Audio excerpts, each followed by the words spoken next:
All aboard the night train.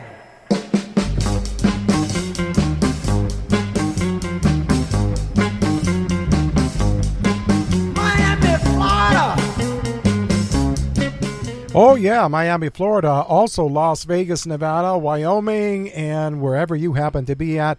Hi, my name is Frank George. I am the conductor for this show, All Aboard the Night Train, and I welcome each and every one of you. And by the way, it happens to be April 8th, 2018. My, time is going by. I guess that's why every time I look in the mirror, that hair gets grayer and grayer and grayer. Hey, but there's still some hair there. By the way, I'm 67 years old. I'm a retired, I think they would call it senior citizen, hoping to become a hyper senior citizen. By that, I mean I'd like to last into my 80s. But if it hurts too much, hey, I'll go. You know, I sometimes think I feel the bony finger of the Grim Reaper tapping me on the shoulder, saying, hey, boy, it's time for you to go. All right, so who do we have on the show this time? Well, we've got Laura Irish Wilkerson. I've been trying to get Laura Wilkerson on the show for a long time. She has had one of the most horrible things that could happen to anybody happen to her, which is a number of years ago. Her son Josh was murdered by an illegal alien, but not just murdered. He was tortured. And then Laura went off to Washington to have a say before our representatives. And I saw part of what happened when she spoke before Luis Gutierrez, the communist Democrat representative from Chicago. He was very unkind to her, and I kept looking for that YouTube video that shows how badly he treated her, and it is nowhere to be found. I was outraged. It made me so angry. If I had been there, I think I would have started yelling and screaming at this punk, because that's all that he is. And I hear that Luis Gutierrez is not going to be running for office. Look, he's going to be set for life. These jobs, senators, representatives, a senator is 6 years. Once he gets out of there, he has a pension and medical, the best of everything for life. Luis Gutierrez for screwing over the country like Barack Obama did. Barack will get more, but Luis will get, I think, 170-something thousand a month for the rest of his life, plus medical expenses and such, paid by the people of the United States, whom he has shafted so very deeply. And after that, we will have Karin Smith, because we want to learn a little bit more about what's going on in South Africa. South Africa, by the way, is a pattern for what is taking place in the United States. We are being set up for a communist takeover. I believe that's what's going on. This is part of the reason that every effort is being made to get rid of President Donald Trump. If the Democrats take the House of Representatives, you can believe that a move will be made to impeach President Donald Trump. You can believe it. They will try to remove him from office and put him in prison, and this must not be allowed to happen. After we have finished getting the update with Karin, who, by the way, will be enlightening us on the true nature of people like Minnie Mandela, who just died. That was the wife of Nelson Mandela. Minnie, I hope you go to hell and burn real good, girl. And a Mr. Julius Malema, who's the head of a political party in South Africa known as the EFF. Those in South Africa say that EFF really stands for everything for free, because that's what he does. He goes around to the poor people, and he promised them that they will receive through expropriation without compensation, which will be voted upon in August as a change to the Constitution of South Africa. They will receive a lot of stuff that doesn't belong to them. These will be farms and lands of white South Africans. And, well, we want to hear more about what this fellow is all about. Karin Smith knows what all this stuff is really all about. And, of course, on their president, Ramaphosa, who Julius Malema apparently does not get along with. It's interesting. I know it's South Africa, but if you stop and think, you will see the parallels in this country. It really is a pattern for taking this country down, and it's happening. It really is. Okay, also we will have finally Mr. Dave Gibson. He will tell us in the open borders body count who else was murdered by an illegal alien. And, of course, we can usually say that it's 100% preventable if the government did its job, if the state, federal, city governments did their job, we would be 100% secure pretty much. Okay, 99.8 or whatever. But no, that doesn't happen. So we will be discussing with Dave what's going on down at the border, because we know that President Trump initially has 250 National Border Guards going down there. And supposedly these will scout out everything and make a recommendation as to how many they need. What is expected is maybe between 2,000 and 4,000. But realistically, folks, what are they going to be doing? We want to see if this is another Republican con job like happened with George W. Bush. He sent them down there, didn't even have bullets. Didn't let them have loaded weapons. And we also saw that happen with Barack Obama. And of course, we got screwed. Now, when it comes to securing the borders of foreign countries, the United States has done an excellent job. But when it comes to our own country, we have been really taken for a ride. Border security is something that we are not allowed to have, is what I would say. And, of course, internal security with respect to illegal immigration, that also has been something that we have been prohibited from having. And, of course, my motto is you can't trust the government. Come on now. Particularly with the safety of your loved ones, I will not trust them with that. The time is coming when men are going to have to step up to the plate, because we've asked politely, we've done protests, and our people keep dying. And if the elite that are holding us back from having the security that we need to have within our country were the ones dying, the issue would be addressed immediately. We're going to have to find something else other than the old vote the bums out. You know, that's just a whole lot of nonsense. Anybody that's been at this for a long time understands it doesn't work. Yes, I vote. Yes, it is important to vote. But I know that it's all rigged. It doesn't work. How else would you have this illegal immigration situation that now threatens everything that we have in the United States? And by the way, I have a piece here in my hot little hands that was written by Daniel Greenfield on April 6, 2018. The title is "The U.S. Military Can Secure the Border and Build a Wall." Okay, so here's this. The United States has 14,000 troops in Afghanistan, 39,000 in Japan, 34,805 in Germany, 23,000 in South Korea, and around 5,200 in Iraq. Our military protects the borders of countless nations except our own. In 1919, we had 18,500 soldiers on the border. Twice a day, every foot of the borderline is patrolled by cavalrymen and infantrymen, the New York Times noted. 100 years later, President Trump's proposal to use the military to secure the border is controversial, even though Marines fighting drug cartels have come under fire from drug smugglers. El Salvadorian migration has inflicted 207 murders on this country. The migrant caravan threatening to invade this country includes migrants from El Salvador. Some of them may be MS-13 members. The Pueblo Sin Fronteras caravan of 1,000 migrants is the product of an alliance between international leftists and migrant invaders. Their goal is the invasion, colonization, and occupation of America. And the only ones defending us against them are the members of an outnumbered border patrol, threatened by both drug cartels on the other side of the border and sanctuary states in this country. That's why President Trump is mobilizing the troops to do the job the Democrats won't do. Until we can have a wall and proper security, we're going to be guarding our border with the military, President Trump said.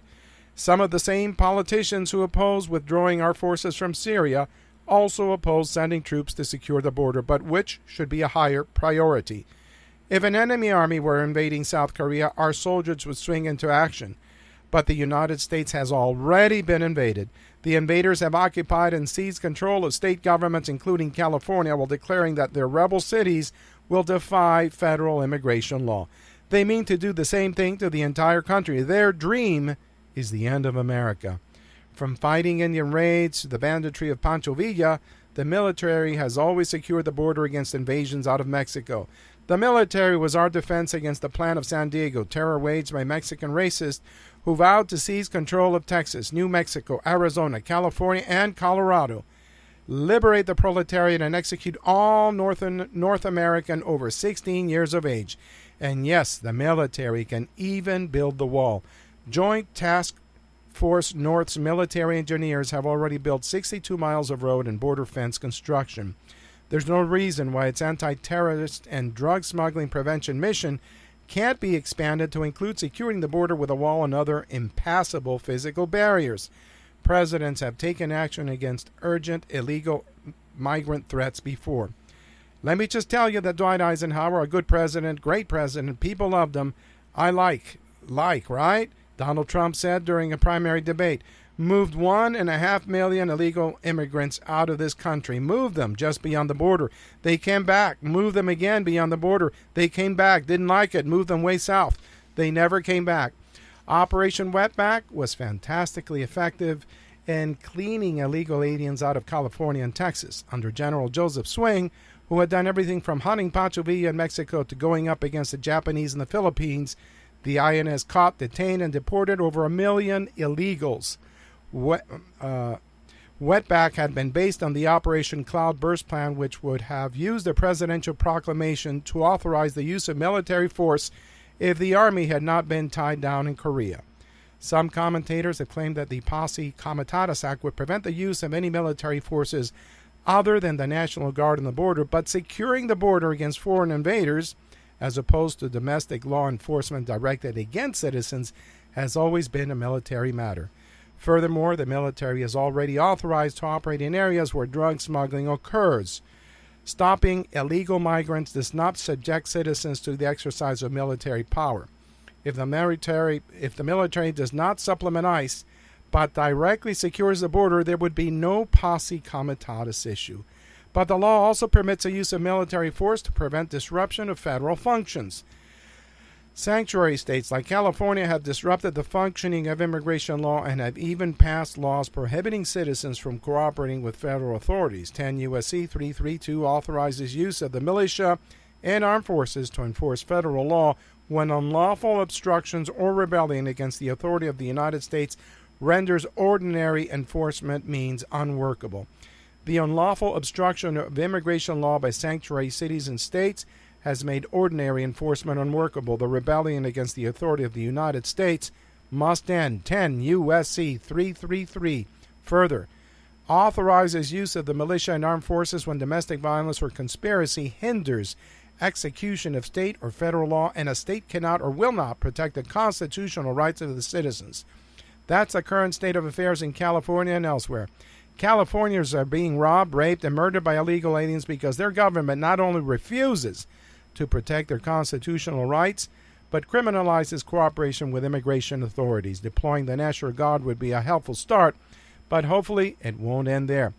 Any forces deployed to the border must have the authority to stop anyone illegally crossing the border.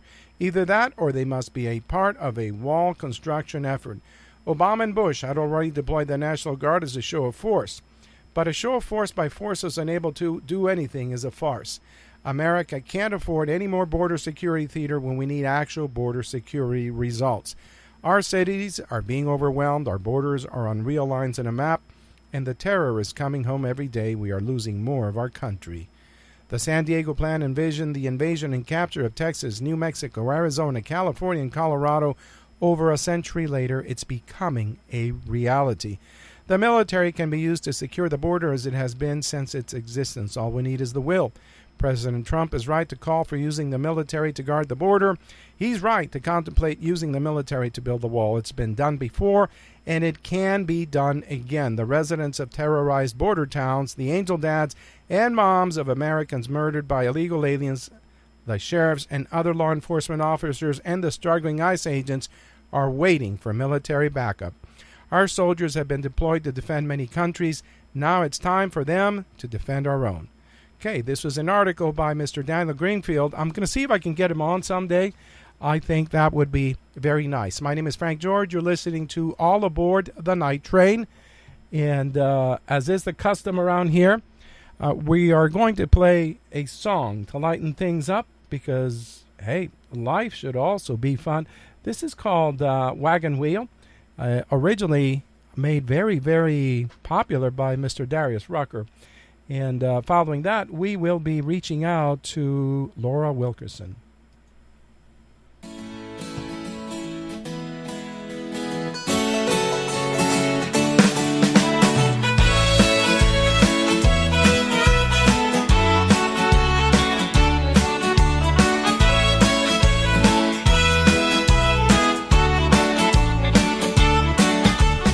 Heading down south to the land of the pines, I'm thumbing my way into North Carolina, tearing up the road and pray to God I see headlights.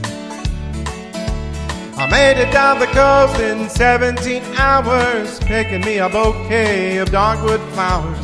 I'm a hoping for Raleigh, I can see my baby tonight. So rock me, mama, like a wagon wheel. Rock me, mama, any way you feel. Hey, hey, mama, rock me. Rock me, mama, like the wind in the rain. Rock me, mama, like the southbound train. Hey, hey, mama, rock me.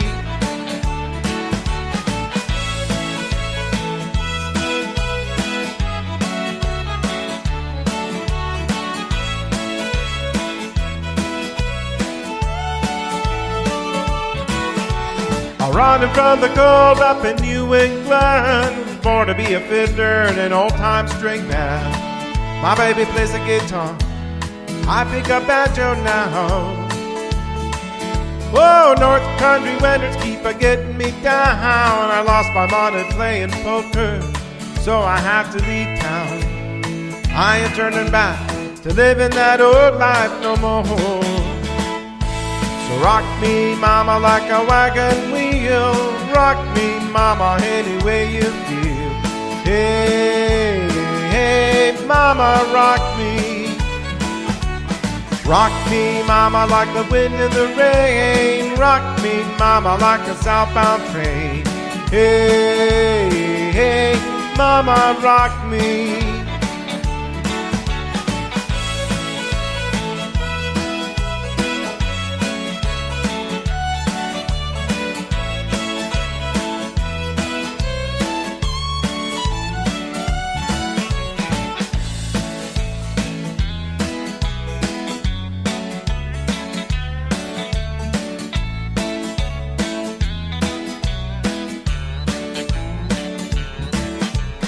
Walking to the south out of Roanoke, I caught a trucker out of Philly, had a nice long tow. But he's a wooden west from the Cumberland Gap to Johnson City, Tennessee. I gotta get a move on before the sun. I hear my baby calling my name and I know that she's the only one. If I died in Raleigh, at least I will die free. So rock me, mama, like a wagon wheel. Rock me, mama, any way you feel.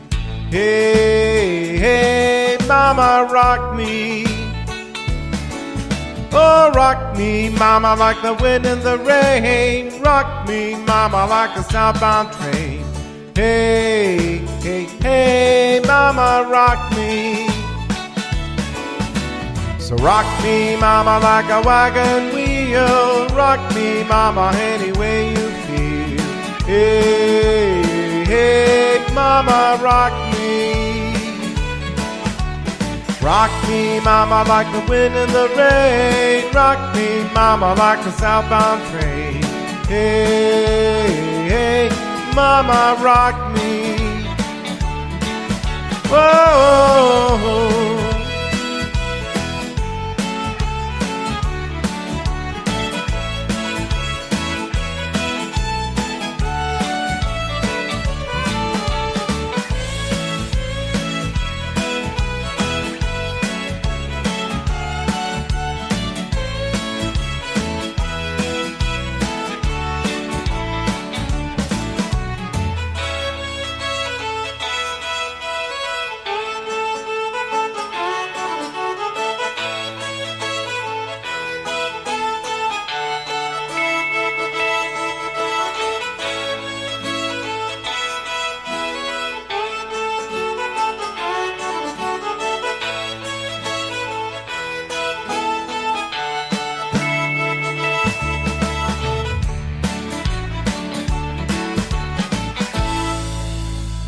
right. Wagon Wheel. You should see the YouTube video Darius Rucker put on there. Man, that's amazing. A work of art. Now, let's call Laura Wilkerson.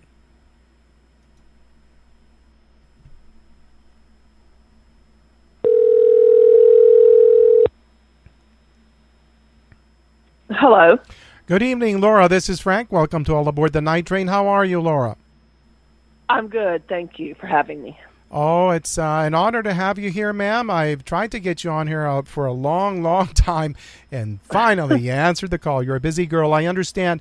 Laura, unfortunately, what has brought you and I together is the knowledge that you lost your son, Josh. I think he was in high school, was he not?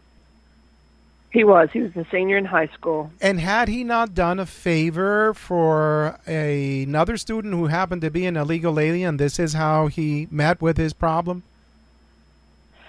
He did. A kid, the illegal alien, asked him for a ride home, and I think Josh had given him a couple of rides home before. And on this day, we found out at trial, long after, that he wanted his truck to scrap for some money, and so he killed Josh for that. That is unbelievable, inexcusable. Folks are rating because of the 17 students that were killed at Parkland, Florida. And yet when it comes to this aspect of securing the lives of our children who are in school, when it comes to illegal immigration, they don't do anything. And our schools are loaded up with who knows who they are. Really, MS-13 gang members most certainly are part of who attends schools and recruit and such. And if our government had just done the right thing and put things together so that illegals could not go to school, your son would have probably been alive, would he not have? He would have been. If he hadn't have been here, you can't help but go that extra step and say, Josh would be alive if he hadn't have been here. Yes, somehow the government doesn't seem to respond very well with that. Now, at this moment, we do know that President Donald Trump has asked to put the National Guard on the border. I don't know if this is going to be any different than when George W. Bush and Barack Obama did it. That was a scarecrow show. Maybe this president is serious about having some military action to secure the border. I don't know. Can you relate to us, if you can, the details of what happened to your son? Yes, certainly. And I hope this is a different time than like before when they're going to National Guard's going to the border. I hope that it will be taken care of, and it won't just be a show again. But yes, in 2010, Joshua went to school one day, and this kid asked him for a ride home, and apparently he gave it to Joshua. And then I couldn't find Josh for a while. I kept calling him, and Josh was just kind of my kid that was always knew where he was. He's just that kid. They're all different. But at any rate, I looked around and I kind of just felt like something was, wrong and not right. He wouldn't answer his phone. And I looked around town for him, went by the school and made sure he was at school that day, and, stopped into the police department to see if there were any accidents or anything, and there was not. Josh was 18, so I knew it wouldn't be taken too seriously there. He'd only been missing a few hours. But at any rate, once I looked back through town, went by a friend of his house, and then all of a sudden looked up as we were driving and saw his truck parked kind of behind a strip center right next to a dumpster. And so I pulled in there and looked at his truck. I could tell it had been driven through some tall grass and weeds. And I called my husband. He came, and then we called the police, and they came shortly. And then within a few minutes, they asked me to come over to that dumpster and asked me if these were Joshua's things. It was his backpack and his shoes and just everything that had been in his truck. And just a few minutes later, somebody was arrested in the parking lot. And like I said, unbeknownst to me at that time, I thought maybe, somebody that was close had a warrant or something. None of it was making sense. But at any rate, we went home that night, and then we came out the next morning, and we were all looking for him. There was a group from Texas called Texas Exo Search that was going to help them. They walked, they looked in the water, they looked everywhere for Josh all day long. We sat in that parking lot waiting. And then about 7 o'clock, I just couldn't, stay up any longer, and we went home, and they came just within a few minutes and knocked on the door and came in and told us that they had found him. And then, that started the nightmare. And then once it took 2 years to get to trial. The person they arrested in that parking lot was the killer. Apparently, he had driven by with someone and seen the commotion, and he came back to the crime scene. When they arrested him, he had Joshua's truck key in his pocket.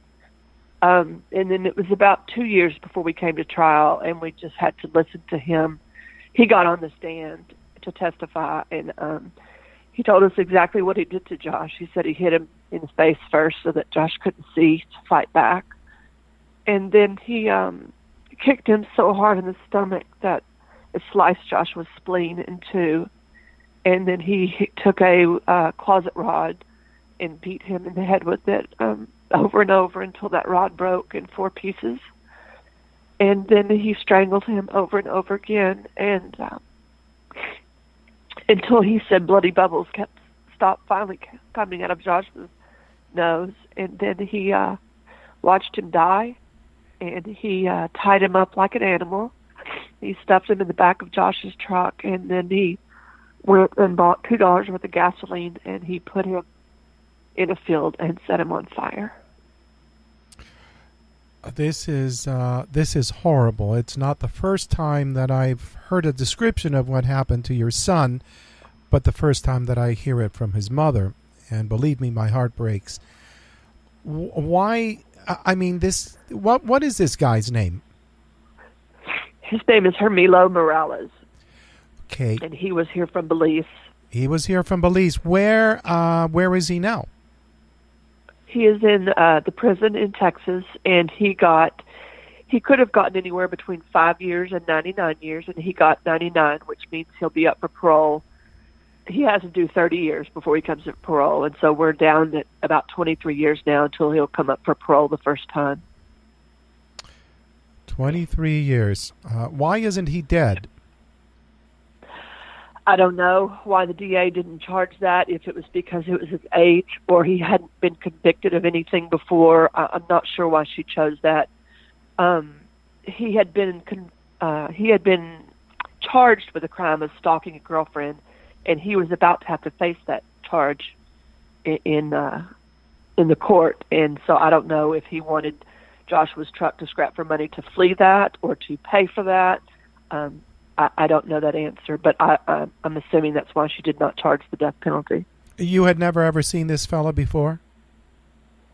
No. I had heard his name from Josh.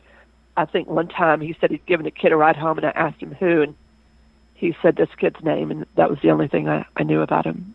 As you sat in the courtroom, and when was the first time you saw him in the courtroom? You went in the courtroom and you spotted him when? Yeah. Went in the courtroom, every time they breathed Joshua's name, I told him I better be sitting there. You're not even going to breathe his name without him looking at his mother. And so everything I went to over and over, all the delays, everything, to make sure his rights are, taken care of, went to. And then, just watched him from the stand. He had no remorse. He told over and over that his killing skills took over and that he had wanted to kill somebody, and he did it. He demonstrated off the stand how he strangled Josh on the district attorney. This doesn't seem in any way normal, but whatever it is, it's not excusable. I think he should have forfeited his life. But I know the system doesn't work. It really doesn't work. I know that. But, okay, you saw him. He showed no remorse. Did he ever make eye contact with you? Did he see that you're the family? You're the mother, the dad? Oh, yeah. Yes. He had smirked. I mean, he just sat there and smirked with a smile on his face. Oh, my God. He wasn't a bit sorry. They actually had a shock belt on him underneath his clothes that the jury did not see, but we knew he had it on there because I don't think anybody was sure of what he might do. Amazing. Okay, so were his family members present also? I think he had one member that came to court, and then we had a jury trial to see if he was competent, and we sent him away to get forced medicine, and then he came back. We had a jury trial that said, yes, he's competent. Then we went right into the criminal trial. The jury trial that said he's competent, I think the only family member was there. When we walked out of the room, they said something to us like, why don't you go have a party or something? And so really after that, none of his family was in court. Wait a minute. At all. Some family member said to you, why don't you go have a party? Yeah, when he was deemed to be competent to stand trial, I guess they thought that was a happy day for us. Oh, how did it seem to you that this was said, and in what manner do you think that person meant for you to have a party? I don't know. I wish I'd asked her to come with us. Yeah, we can all go to the cemetery and have a party, but I was told not to say anything, And was this a mother, a father, or what? Who was this? I think this was a cousin. His mother and father were character witnesses, and so they couldn't sit in the trial. I was actually a witness in the trial because I found his truck, and I just told them I better be able to sit in that trial. I hired my own attorney to make sure that I could sit in that trial. I wasn't about to let everybody else hear what happened to Josh and not me.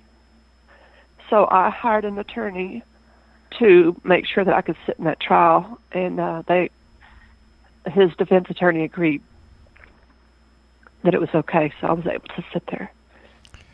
Okay. All right. So you got a guy that's here illegally. He is some kind of psychopath or something, obviously. Never had real deep trouble within the system, but there he was smirking. And in the trial, who described, what was there, some kind of doctor or somebody that described what had been done to Josh? He described it from the stand. He took the stand. There were doctors on both sides that, especially during the competency trial, that said they could not tell if he was faking. They gave him medicine. He was pretty much still the same. He was never deemed or termed to have mental illness. But, he described what he did to Josh from the stand. His defense attorney put him on the stand or allowed him to get on the stand, and he described it over and over.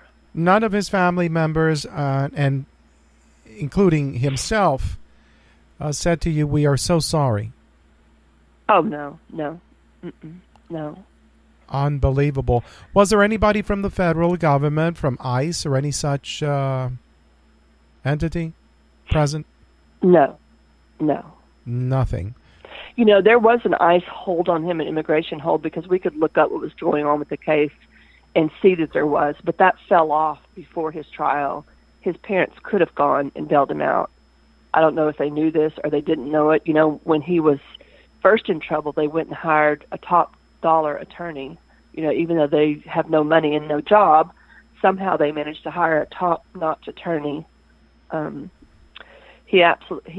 attorney actually died before we went to court, but it's somebody you would have wanted for your attorney, so they had money somewhere. You just can't trace it.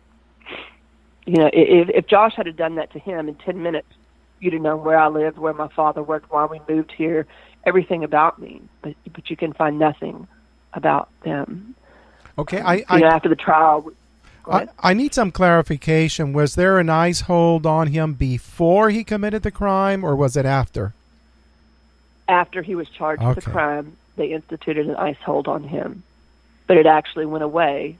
It makes you wonder who's sitting there making that decision. It actually went away, and he could have bailed out from that. Amazing. And then left.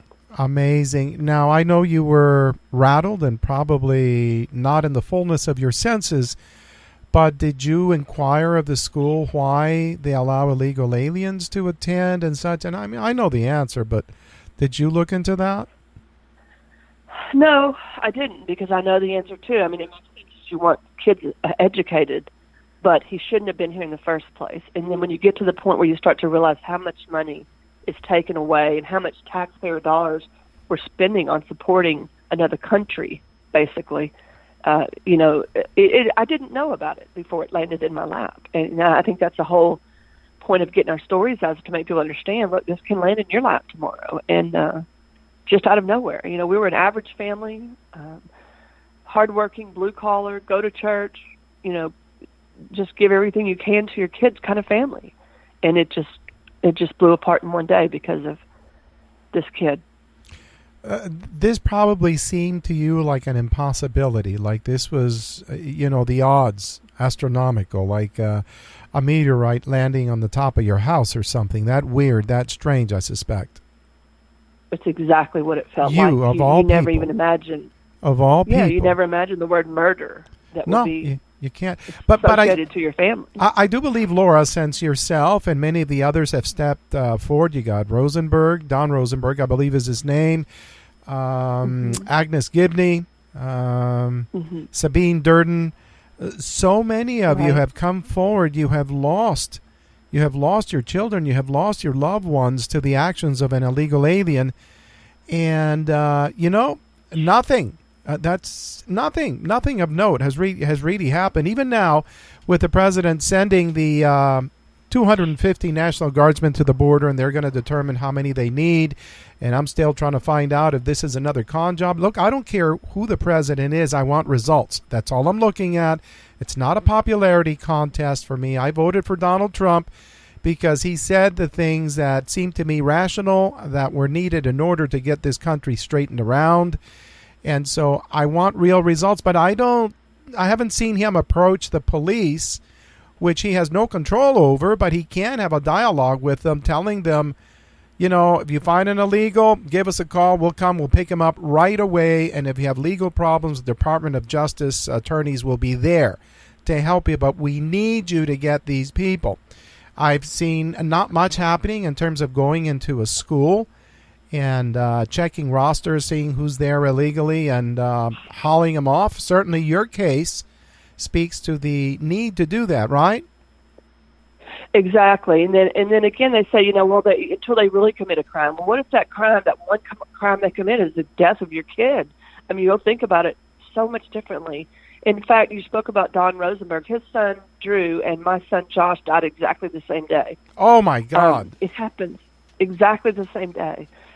It just happens so much more than you know about it. And that's the story of it, or the reason to get the story out is just to let people know it happens every day.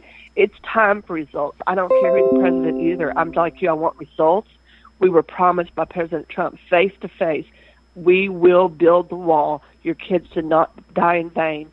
We will take care of this, and that is fully what I expect him to do. I know it's been hard for him for the year. He's been fighting everybody tooth and nail, but he has the power to do it, and I want it to be done. Exactly. That is exactly what I expect. I expect nothing less, and nobody will calm me down. I want results, and in order to get them, we have to remind him of, what it is he ran on.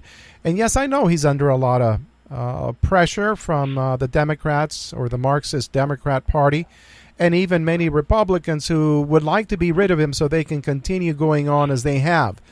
So, we've got to be supportive of him, but he has got to do the right things.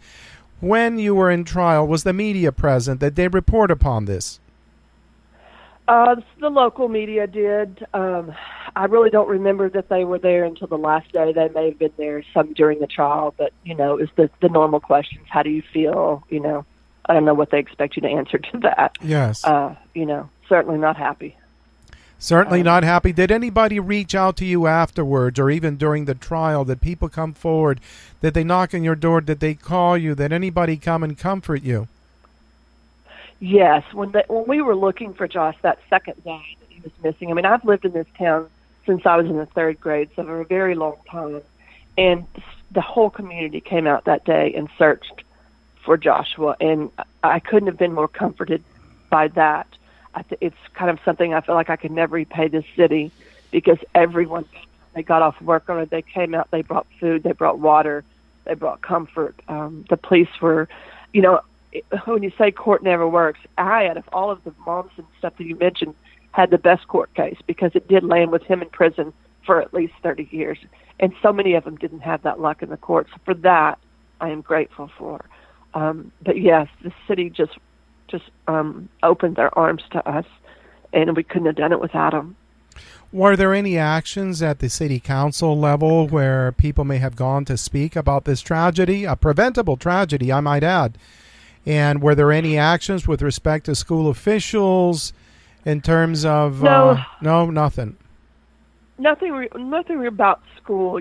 There was probably some talk about it, but it was more about, I think in Pearland at that time, it was just an unspoken sanctuary law, something that just comes down, if we don't have, we're not going to hold them, they're not going to come get them, and so they didn't do it. But it was never a really policy. Now I do believe there's a written policy that they will call ICE when they're holding someone that's not legally in this country. And, they have a police blotter every week that they put out, and they'll show on there, illegal alien, So, yes, that has changed for the better for this city.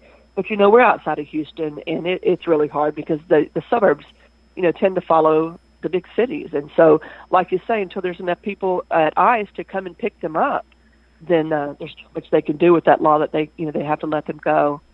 And, like I said about them saying that it's a small crime, wait till they commit a really big crime, or wait till it's your kid. It'll be really big, Oh, of course. And Look, anybody that says that is being absolutely heartless, just absolutely heartless. Yeah. And there is no excuse for that kind of comment.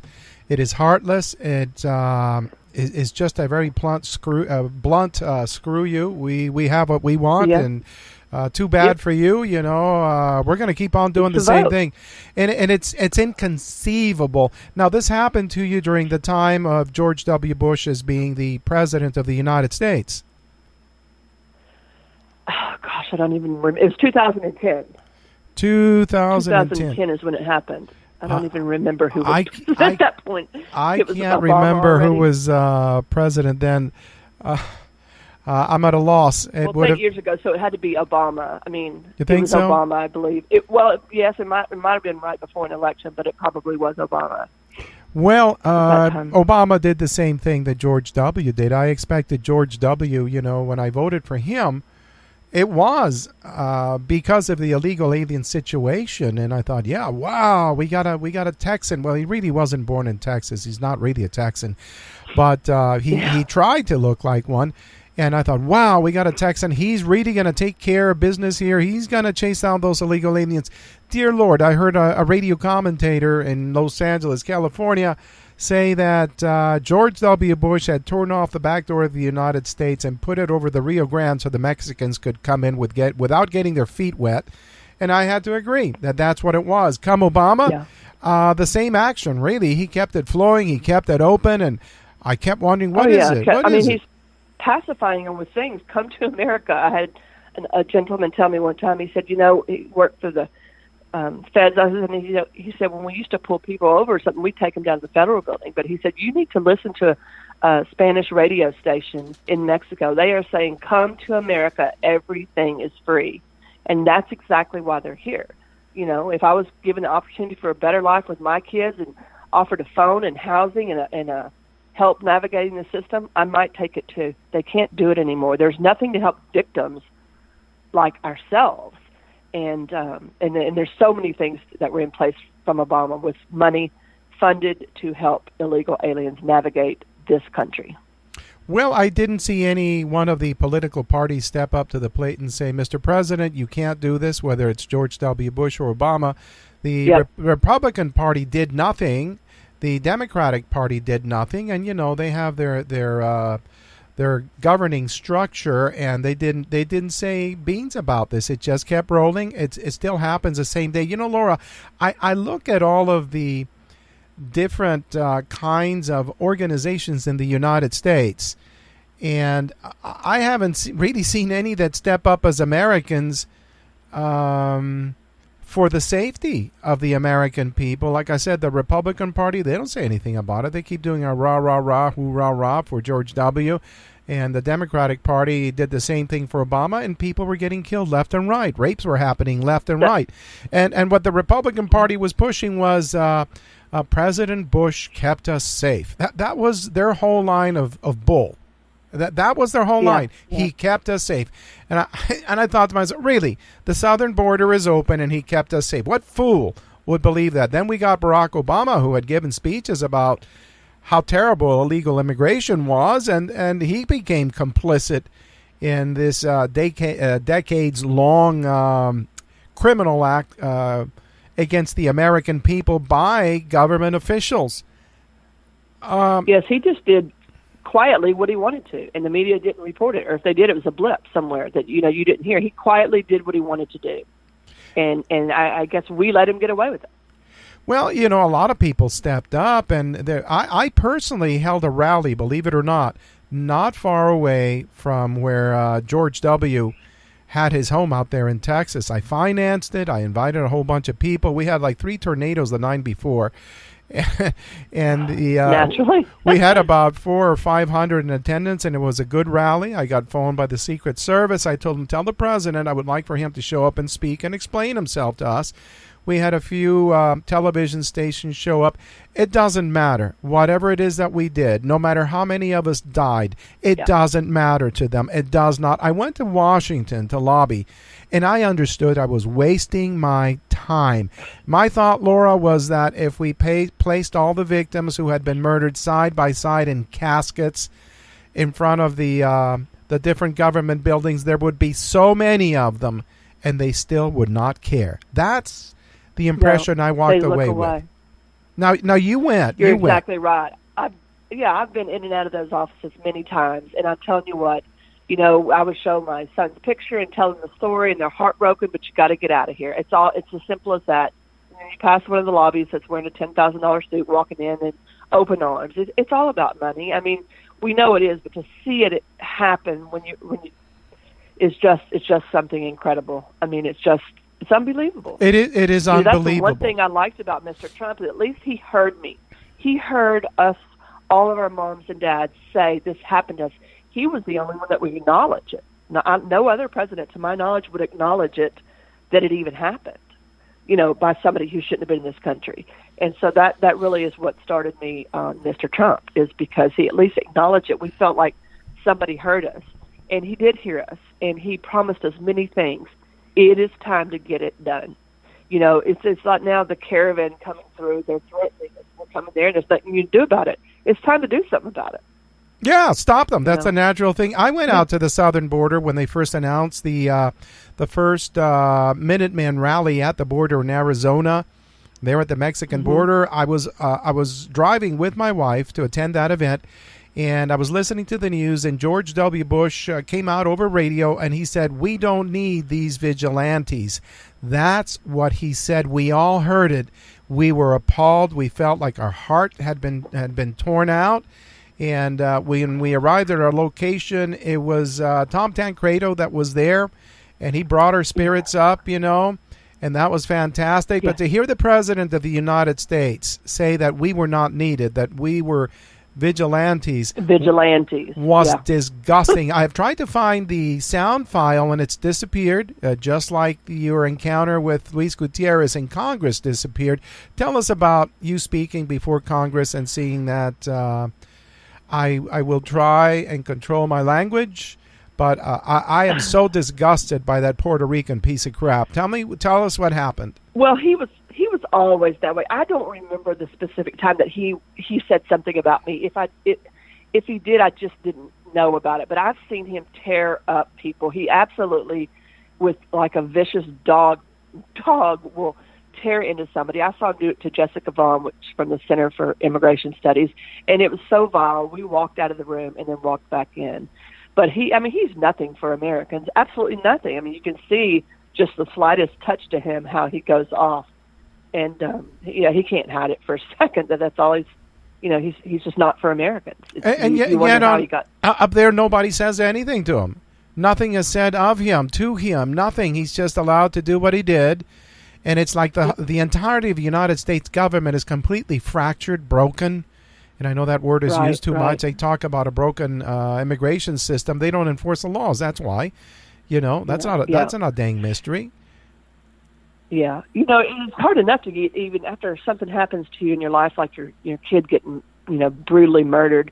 People turn away. They don't want to look at it. It's too hard. They may catch it. You lose friends and family all over the board. But to get to Washington, where you're sitting with people who can do something about it, and, they want to stifle you. I remember Dianne Feinstein, when I was speaking before Congress, just kept saying to Senator Grassley, gavel her, and wanted me to quit. And it's just like, they should care. They're in a position to do something about it. And some of them can't look at it, can't even look at it, don't want to look at it. Not that they can't. I guess it's that they don't want to. And it's so disheartening. And yes, you're right. A lot of them are Republicans as well. Yeah, Dianne Feinstein, she delivered speeches against illegal immigration, and now she's on board with them, and you can't get rid of them because she uses the phrase they love to use, "That's not who we are," including that idiot Pelosi from San Francisco. Unbelievable. Unbelievably Oh gosh, callous, Yeah. stupid, She told me, worthless. She told me at a CNN town hall I went to one time that I told her what happened to Josh, and she said, "Oh no, make no mistake about it. The ones in our city are all legal, law-abiding citizens." And I said that first of all, they're not law-abiding. Second of all, they're not citizens. But that's what she had to tell me to my face after she heard Joshua's story. That is, of course, very credible because I've studied these people for quite some time, and I realize that's the way that they are. It's like they're all sociopaths or psychopaths. They have no feelings, no emotions towards those who they are supposed to represent, and it's like a wave of criminality that has swept over the government itself, and that's why I say that I know that I cannot count on the government to keep myself or my family safe. Obviously, that southern border is open. And again, I am hoping that this is the real deal because we are out of time with this. We can't, if the federal government will not secure that border and keep people from coming in and playing games such as, hey, I am here because I'm a refugee, I'm having a rough time in my country, and that's the legal game where they say, okay, welcome, come on in, and they get money, and they get, right. This is ridiculous. How long did it take them to figure it out? Yeah. It didn't take them long to figure out that. Yeah, and nobody can tell me that they can't go to the schools, find out who's out there, who's there illegally, trace them back to their parents, right. Take the whole family and Right. get them the hell out of here. Nobody can tell me that you can't get every single cop in the United States. And Laura, there are so many different police agencies, from the federal to the state to the county to the city. We've got thousands of police agencies all over the United States, and instruct them, if you come upon an illegal, hold them. ICE will be there to pick them up expeditiously, no excuses. You know what? If they did that, most of the problem would be solved. And it ain't happening, because it would work. That's it. Yeah, exactly. The saddest part of this to me is that I don't care what party you are. It makes no difference. What I'm telling you is your American kid could be taken from you just like mine was, through no fault of my own, through no fault of Joshua's own, but through the fault of leaving an open border and not knowing who's in this country. I don't care what party you're on. Do you want your kid to die this way? I mean, you would think any normal human being would be on the side of America. You would think so. It blows me away. You would think so, and it does blow us away. I'm going to ask you a question. You may not want to answer this, and that's fine. When did you get to see Josh after he had been murdered? I didn't see Josh after he was murdered because he was burned and brutally beaten. I saw a picture of him at trial. Just before trial, I told the district attorney I needed to see what I was going to see in trial, and I went to her office, and she showed me the pictures of him. And he's tied up with ropes around his neck to his back belt loop, around his hands and feet, tied up, and his shirt's pulled up over his head. And then you see another picture where his shirt is off, and his eyebrows, one's really high, one's really low. And he's got skin that's just gone from charred, from burning, and I didn't see him anymore. You didn't have, I suspect you didn't, I don't know what kind of service you had for him, if any. We did have a service, but he just was not in shape to be seen. I understand. His body... How did you function? Because, look, I'm a very sensitive person. I received a phone call quite a number of years ago that someone that I was very, very close to got murdered. And when I got the phone call, I fainted. I just fainted. I couldn't handle the reality of what had said to me, and I was spun out for a long time. How did you function? Jesus and faith in God is the only way that I'm here today. It's just the only way I'm here. And I've always been pretty strong, but with Jesus, I couldn't have done it without him. It would have been easier to lay down and quit, but you really had no other option. So You being know, a you do it because you Christian, have to do it. being a Christian, and I suspect that Josh was too, you expect that Yes, you we will talked many times. you will see him again as you both share everlasting life, since this is very temporary. Absolutely. That's Absolutely. good. That's Josh wonderful. Told me many times that when he died, he even told his sister 2 weeks before he died, he said, I don't care what happens to my body after death because I'll be with Jesus. And, of course, he was burned after death. And I absolutely know I'll see him again. And I long for the day. Okay. Cremation, is that what you guys did or what? No, he's buried. Okay. Buried him. Okay. Tell us about Josh. What was he like? Josh was just an 18-year-old he was an 18-year-old, probably in about a 15-year-old's body. He was very, very little. All of my kids were. They kind of grew later. Just before Josh died, his shoulders broadened, and looks were changing. He was really becoming a man just within a couple of weeks before he died. And he just was a good kid. He had always compassion for people. Him and I had so many spiritual talks. It was just unreal. I'm so blessed because of those. My other kids, he was, they would have been by or I got something to do, and he just was the one that would sit there and listen and talk back to me about it. It's so comforting to me now. It's almost, he told me several times he didn't think he would live here to be an old person. And, of course, I didn't put it together, but, until after death. But he was right, and he just was a good kid. He'd never been in trouble. He'd never had a traffic ticket. He didn't get in trouble at school. He just was a normal kid. He was everybody's kid. I had only seen him in a photograph that you have made available over the internet where his hair is cut very, very short, and he just looked like the sweetest kid, really, a really sweet, good, clean kid. And that's exactly what he was, just a sweet kid. He cared. He would see something in the news about a parent mistreating a child or something. He would just say, Mom, how could they do that? How could that happen?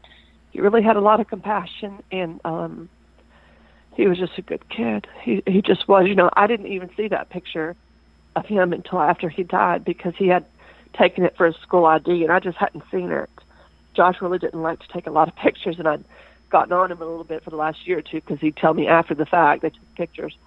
And so I didn't have a ton of them, but that one came from school, and his eyes just tell the story that he was a sweet kid in that picture.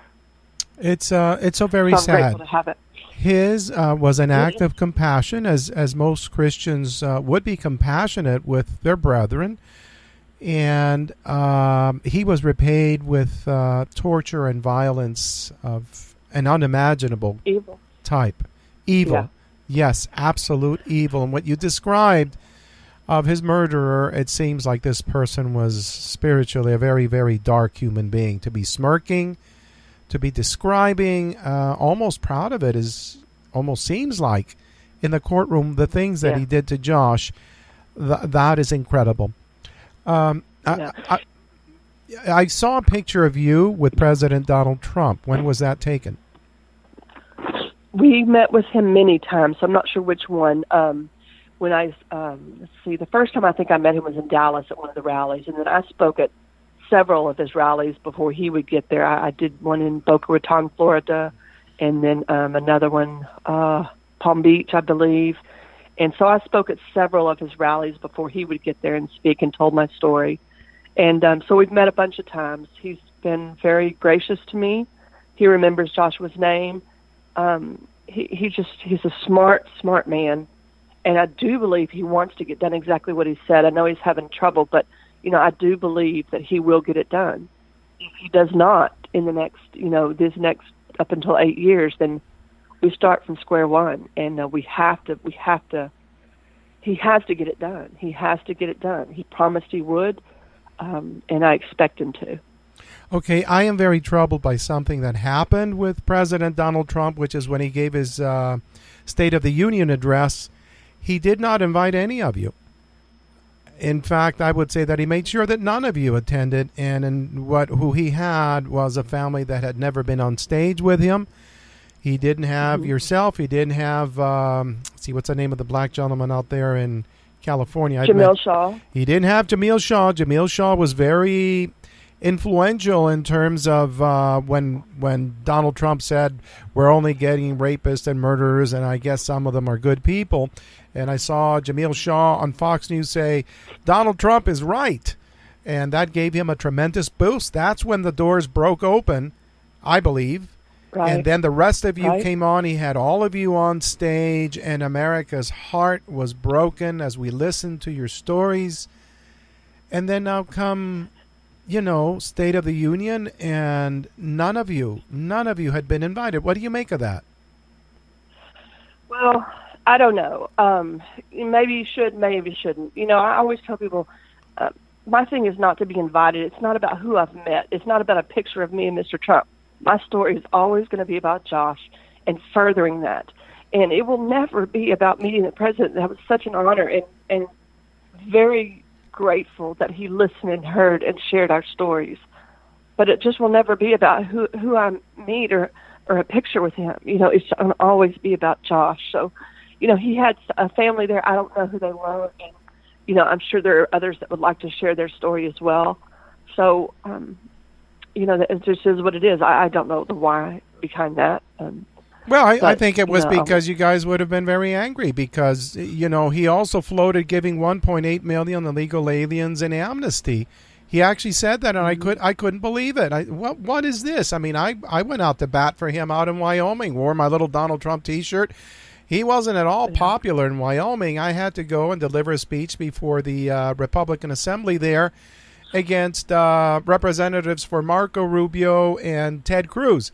And Ted Cruz, I think would have been second choice. Marco Rubio is an amnesty traitor and a traitor all the way around. So absolutely, and I nailed it. I spoke of Marco Rubio as being a traitor, and Republican people were very angry with me. I don't care.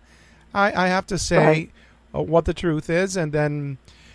Ted Cruz, he was born in Canada. I didn't consider him to be an American citizen. So somebody asked me, well, if Donald doesn't make it, who will you vote for? And I said, I'll vote for the Canadian. What else am I going to do? I can't vote for Marco Rubio. So anyways, you saw he floated a $1.8 million amnesty. The Democrats didn't go for it. People are trying to figure out. They're saying, well, he's playing 3D chess, Donald is, and he just showed them to be what they are and whatever other. And I think, when it came to deferred action childhood arrival, I lost patience because he said he was going to do it on day one, and he didn't. He let it lay and lay and lay, and that was the beginning of my questioning. I'm still glad he's president. Look, there wasn't a choice there. Donald Trump or Hillary, are you kidding me? Exactly. Exactly. So I'm glad he's there, and I really think he's a good man. At the moment, I'm just angry with him because, he waited a long time, and that was nothing more than an executive order or a memo. He could have undone it, and he did not. I heard that he had been persuaded by a Mr. Palomares, who's the U.S. Hispanic Chamber of Commerce. I did a thing on that. I got my hands on the audio. The guy said he was the one that persuaded Donald to give the DACAs a chance. He most certainly did, even extending an amnesty that nobody went for. So there's that. And then there was the deal with you guys. It didn't have any of you. I know that wasn't important to you, but for me it became an item of note. Why? Why doesn't he have Agnes Gibney there? Why doesn't he have Laura Wilkerson? Well, he just offered a $1.8 million amnesty that would not have gone well with these folks. Maybe he has a greater plan in mind, and I can't see it. Laura, I don't see Attorney General Sessions doing a thing. What about you? I don't either. And I've had a chance to meet with him and talk to him, but I believe he's quiet. I don't know the answer to that, if he's silently doing something or if he's doing nothing. Right now, it appears he's doing nothing. Yes. Mr. Trump or President Trump has been so gracious to my family that I can hardly complain. But it is time to get things done that he promised. I do believe he has a plan in the background that will get it done. I do believe that, but it is disheartening to hear the back and the forth. I think he's playing with them. I think he's a very smart man and knows what to throw where. And it's difficult for me to take, and I'm sure it's really difficult for the others to take. But I do believe he's got it. I still, in good faith, believe he's going to do it. It just, every day that it's not done, 25 people die. At the hands of illegal aliens. Exactly. And that is a hard thing to accept. It is a very hard thing to accept, and of course that 25 figure comes from Representative Steve King of Iowa. King, yes, and I heard him speak in Cashman Center in Las Vegas a number of years ago when he said that, and I went, oh my God. You know, that's more than 9,000 people murdered a year. If you do the math, 365 times 25, and if a person doesn't believe that, start whittling it away. Cut it in half. How do you feel about that? Cut it into 1/4. Strip it to 1/8. One's too many. You know it. Yes, one is too many, and it's happening, and it's been happening for a long time. Laura, I don't understand George W. Bush, because Barack Obama I consider to be a person who has no morals whatsoever. None. Zero. No allegiance to this country, wanting to harm this country. George W. Bush, I didn't understand, and he disgusted me.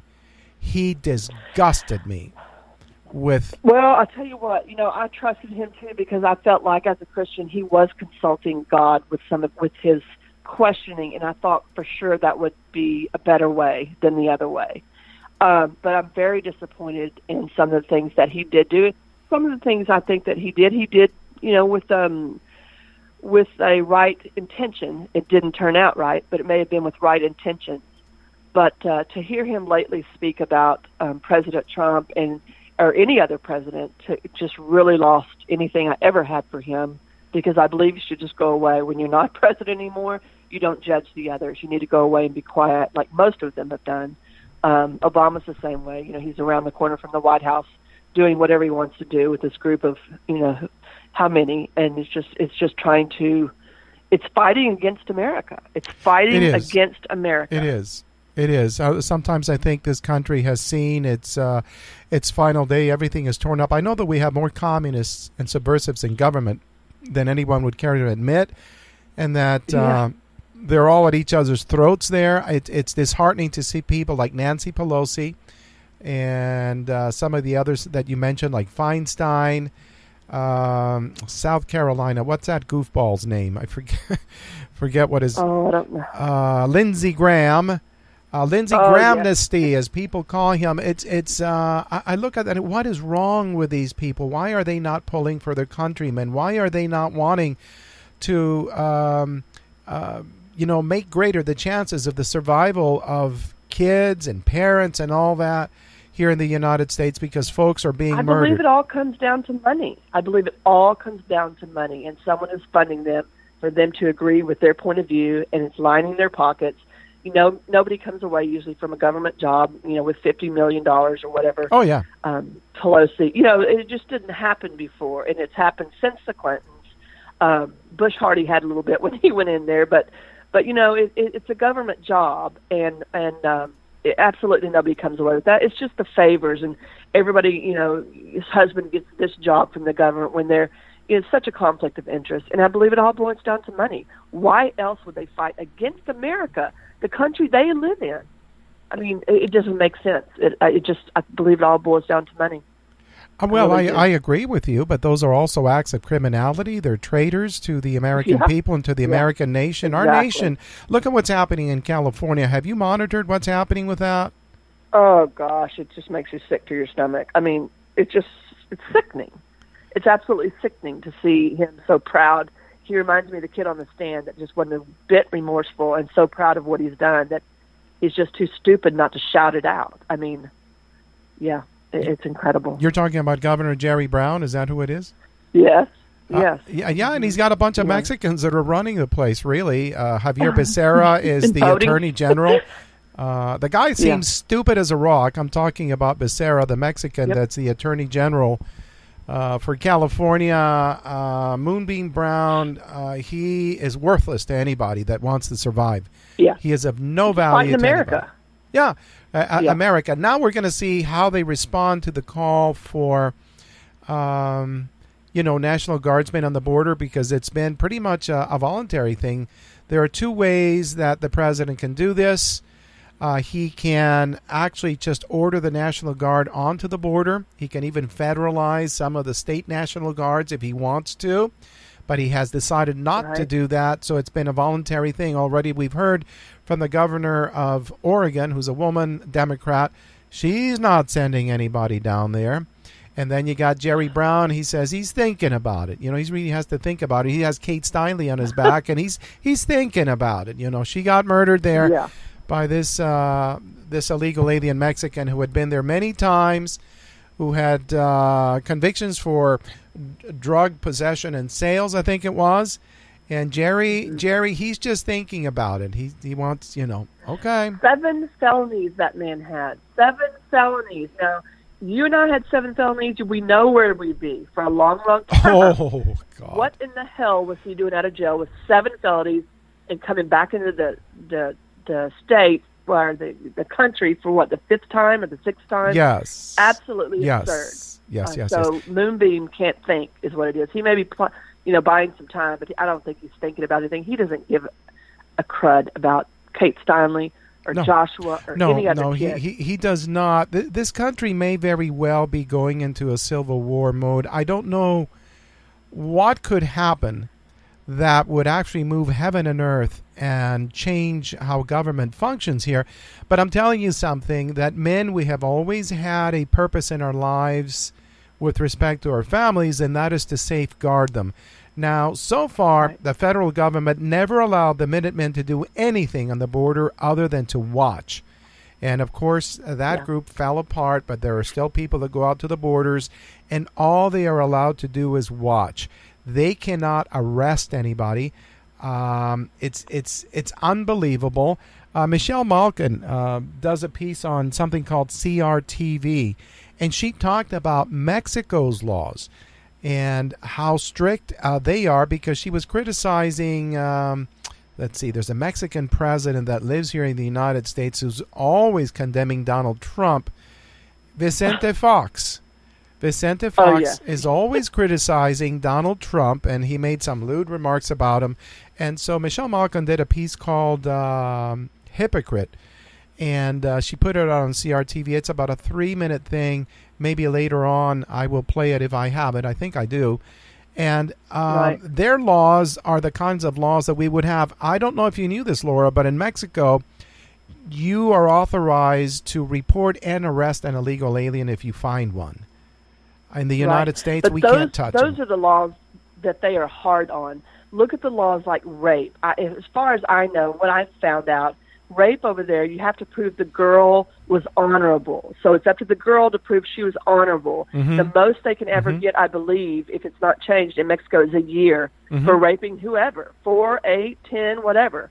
And I believe if she's after her menstrual cycle has started, it's pretty much fair game. And so those are the parts of the culture coming here that we can't take. People are raped every day, all day. I've heard from a 3-month-old to a 96-year-old lady, and it's absolutely sickening. Yeah, and you don't hear about it in the mainstream media. The American people have been kept ignorant of what's happening, and they only wake up when something horrible happens to them. Why do you think our mainstream media keeps everybody ignorant as to what's happening with this? Even on Fox, it's not really mentioned very much. No, it isn't very much. And they don't keep statistics because they never want to know the statistics. They don't want to tell you how many people it's happening to. They don't want you to know. They want you to think it's an isolated case, just like they think Joshua's is an isolated case. That's exactly what they want you to think, which is absolutely absurd. And it's because it's that right there goes back to money as well. It's who owns the station, who's telling them what to say. It's a media. I never, ever, ever realized how slanted the media was before I got involved in this. And they're just not slanted. I mean, they're going out of your way to tell you a story they want you to know. Exactly. They want you to think it's truth, and they want you to know it. And I really was shocked at the amount of, I would be in something with Mr. Trump and come away and listen to the mainstream media report that meeting, and you're just like, none of that's true. None of that is true. That wasn't said there. I was there, and you actually know exactly what they're doing is just trying to change your thoughts. Come on, tell us the truth. Let us make up our own minds. We're smart enough to make up our own minds. Report the news. No, it is not like that at all. It is not. How did you feel about elected officials after what happened to Josh? Did you stop to think about it? And are there any names that came to mind where you said, you know what, you were a part of this? yeah, a lot of the Republicans that we know are voting, the other way and are not really helping or don't want to listen to the problem. I'm as disgusted by them as I am the Democrats. At least you know their stance. But the ones that are Republican that aren't really helping, I don't think Cornyn's doing very much here. He's always been very silent. He's never said one word to me, and I'm a constituent. He's never said one word to me about what happened in Jaw. Nothing. Oh, so you're in into fact, I think when I Cornyn. spoke before, yes, when I spoke before Congress, he got up and left and didn't have time to listen. And, he's never said one word to me. And it is amazing the ones that are just quiet and walking the fence and they don't want to jump down on either side of it. It's just time to make your decision. At least you know where the Democrats stand in their own stupidity. But, for the ones that are Republican that are going in and just, trying to maintain the balance and walk the fence instead of making a decision, that makes me sick. It does make me sick. You got Speaker of the House, Paul Ryan, and you've got Mitch McConnell with the Senate. The two of them, they do nothing. They just passed a $1.3 billion. We went to Paul Ryan's house one time to speak to him. Oh, you were there? Several mothers and myself. Yes, and he didn't have time of day to talk to us. He didn't want to hear it. Didn't want to listen to it. Got in his truck, and security whisked him away from his house because he couldn't come out and just say, "We just want to say this is what happened to my kid." You, as an American leader, can you listen to what happened to my American kid? He didn't have time. Paul Ryan's. Who was with you? Who was with you when you went there? Agnes Gibney, let's see. Oh, gosh, who was the other mothers? It was Julie Govach, Agnes Gibney. I don't remember if Sabine was there or not. There was 5 or 6 of us. There's a picture. I can't remember just exactly who it was. I believe Michelle Root was there. Oh, God, forgive me that I'm missing a couple of them, I know. But yeah, he just didn't have time. Didn't have time to listen to what happens in America. You're an American leader. Listen. So did you girls knock on the door, or was this a guarded gate situation, or what was it? No, it was just his house, and we walked down the street, and we went to, we just were holding our banners, and we wanted to know if he would come out. He saw us. I think he was sitting in his backyard or something. Knew that we were there. We heard him go in, slam the door. Then he hopped in his truck and left. I mean, he didn't. He saw what we were holding, knew what we were holding, pictures of our kids, and he just couldn't stop to listen. He had no time for that. No time for that. Yeah. Amazing. And he got voted. You a lot about a person. He got voted in again. Look, I'm sorry. Yeah. Mm-hmm. Yeah, he got voted in again, and person. The Republican Party, in a sense, leaned on Donald Trump, and they wanted him to endorse Paul Ryan. Paul Ryan did not return the favor. I'm sure President Trump knows what a piece of crap Paul Ryan is. Everybody else that has a brain knows it. Mitch McConnell I'm not a fan is of him, another but traitor. I'll take him over Pelosi any day. Yeah. Unfortunately, we're always having to choose, from bad one or worse. Evil to the other. Yeah. That's right. Unfortunately, that is what happens. Okay, so you have. Are you going through a process of evaluation with this border deployment and trying to see whether it's real or whether it's the same crap they did with Obama and Bush? I just have to wait it out. Wait it out and see what happens. So much is put out there every day that if you just listen to all of it, you go one way or the other. I drive myself crazy. Still trying to put my life back together from what happened to us. And sometimes I just have to turn away for a little bit. I understand. But yes, I want nothing. I want nothing more than it to make some sense. What's the point of sending them if they're not going to do nothing? What is the point of? It's a show of force, but unless you stop them, it's a show of nothing. And I believe that they believe that it's nothing. The people coming across, they're telling you we're on our way. As soon as we get there, we know what happens. As soon as they put one foot on American soil, they're ours. Catch and release is still in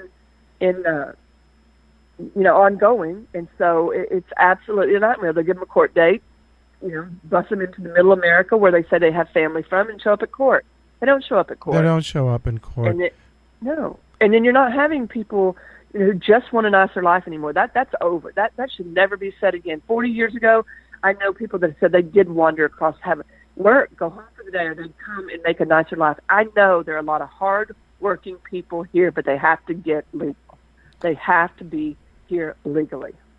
Yes, I would ship them all out. I don't care how long they've been here. If the ones that have been here the longest have broken the laws the longest, and I would not True. reward them. I don't care they got married. I don't care what the hell they did. I want them gone. Would you allow anybody to stay? Because I wouldn't allow anybody. Well, I'll tell you what, I'm glad it's not my choice. I do have compassion for people, but you cannot skirt a law. I can't get by with breaking a federal law. Can you? No. It seems absurd. That's the whole point, and it would break my heart, too. I got to tell you, but I don't have to look at them. Exactly. Exactly. Yeah, exactly. I mean, I have compassion for people, but they don't have a clue about compassion for what happened in my family. It's forever separated. I cannot call Josh in another country. I cannot Skype him. I cannot pick him up and take him with me to another country. I can never speak to him again on this earth. It's over with. It's done. You know quite a number of American moms that still grieve over the child that they lost to an illegal alien. Have you ever heard of a Mexican mom grieving because an American who entered Mexico illegally took the life of their child? Have you ever heard of such a thing? No. No, me neither, but we got hundreds of them here, and it doesn't matter to the Mexicans. It doesn't matter the to the federal only grief I government. hear about them is from the American media that plays it out like poor me. They're going to have to pick up and change their life. I'm sorry. I wish I could pick up and change Joshua's life. Yes. Too bad. I mean, there's nothing more that you can say about that because, I get so sick of hearing about, now this perfect person here and their kid's going to have to stay or go. If it was me, I'd pick up my kids and go back. If they told me to, I wouldn't leave my kids. I wouldn't separate myself. I'd pick my kids up and go back and make a better life where I was born. Yes. Okay, I have a final question for you, and I do want to thank you. You've been most patient and very interactive, by the way. It has been a pleasure getting to know you in this short amount of time that we have spent together. How much time are you going to give this border thing, and what criteria are you looking for in terms of this action that's going on? Because I think, like myself, you're wondering if this is phony or if it's real, if it's political or whether it's geared towards effectiveness. What are you looking for, and how long will you give it? Well, I think you just have to, give it to one way or the other. It's going to land whichever way it's going to land, and we're going to find out soon enough, I suppose. It can't be soon enough for me. To me, I want the wall built. We cannot mop up the leak without, mop up the water without stopping the leak. We have to have a wall, and I don't care if you mean fence, wall, militarized, whatever it takes. We have the ability to know who's coming in this country and to allow them to come in or not to allow them. And nobody can tell me any different, that we don't have that ability. It'll never work. Every other country here has that ability, and they use it. And so that to me is what's got to happen. This will play out in the next couple of weeks, whether we stop this group or whether we don't. We may never know exactly because, no one's wanting to tell us. I mean, the media is going to tell us the one side, and you're going to have the other side say the other side. So, you really got to get in there to figure it out. But I expect him to do what he told us he'd do. He looked me in my eyes and said, I will never forget this. I will never forget Joshua. We will get the wall. It'll be a pretty wall, whatever. I don't care. Physical wall, fence, whatever. It's got to be done. He promised it. It's time to get it done. What better of a time right now when you have 1,200 to 1,500 people coming from El Salvador to challenge you? Exactly. Time to stand up. Exactly. Well, I'll tell you what, I know a number of folks that live near the border, some of which are going to scope out the action, so we will be reporting it here. Laura Wilkerson, I want to thank you for spending time with us, and please accept my condolences. May God bless you. Someday you will be reunited with Joshua. You take care. God bless. Bye-bye. Thank you so much. Bye-bye. Fabulous lady, and such a heartbreaking story. Her kid's 18 years old. He's got his whole life before him. And because the government refuses to do its job, he's gone. It's as simple as that, and nothing changes. The criminality of our elected officials will become the stuff of legend. The kind of criminalities indulged in by a mainstream media that refuses to report the truth about the situations that we are encountering in the United States with respect to immigration, both legal and illegal, because there's a lot of people who come here legally from countries whose cultures run completely opposite to ours, and they keep parroting about diversity. You get enough diversity and you wind up without a country. We're going to be speaking next with Karin Smith, a wonderful lady I've gotten to know who now also lives in Texas. I hadn't realized it, but I guess it's Women's Texas Night because both of these girls are from Texas and they are both wonderful. And before we do that, since, it's nice to have music as a healing element after these heavy discussions that we have, here's something called It's Not Love.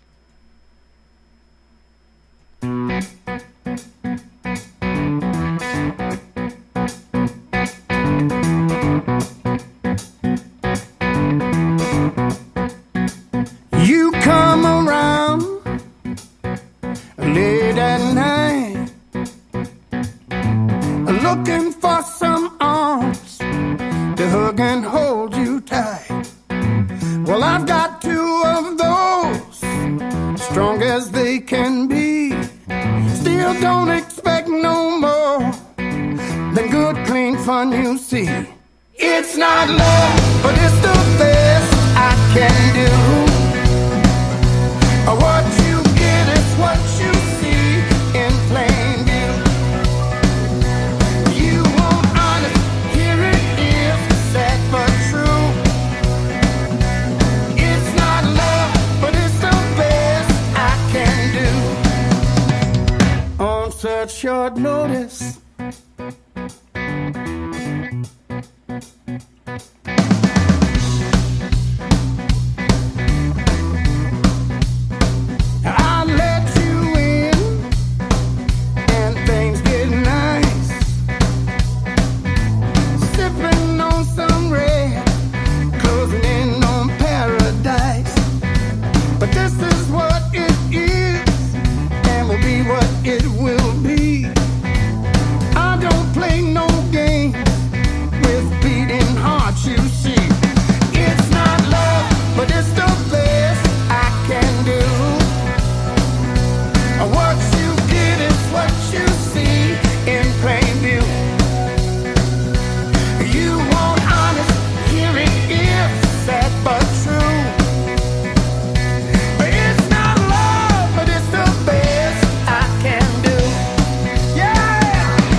short notice.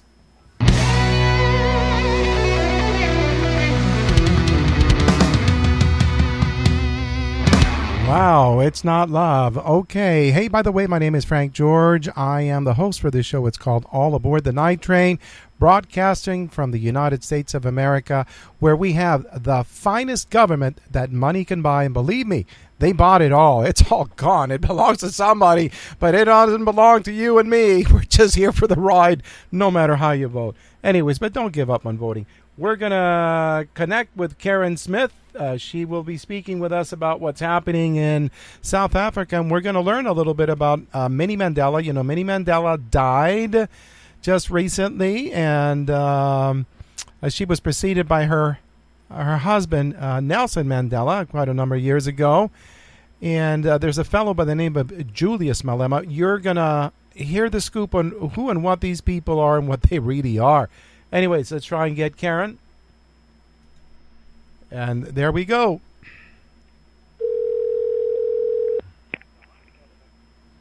Hello. Hello. Karin. Hello. This is Frank. Yes. Welcome to All Aboard Hi. the Night Train. How are you? Thank you, Frank. I'm fine, and I'm very grateful to be here. That piece of music you just played was magnificent, because we're really not feeling the love right now, are we? No, we're not. It's our government. It's not our government with respect to us. It's not love. It's the best that they can do, which is not really love. Yeah. My heart goes out to Laura Wilkerson. I absolutely relate to the pain that she is feeling. And that makes me feel even more hopeless, Frank, because if your government is not prepared to help your own citizens, why would it do anything to help those in South Africa? Yes, I know. We must allow people who don't know you to understand who you are. You are the host of Radio Free South Africa, and you have given it your all in terms of trying to get people to understand the plight of whites in South Africa. The country has gone to hell in a handbasket, as we might say here in the United States, when its government was changed because of the edicts of the international community.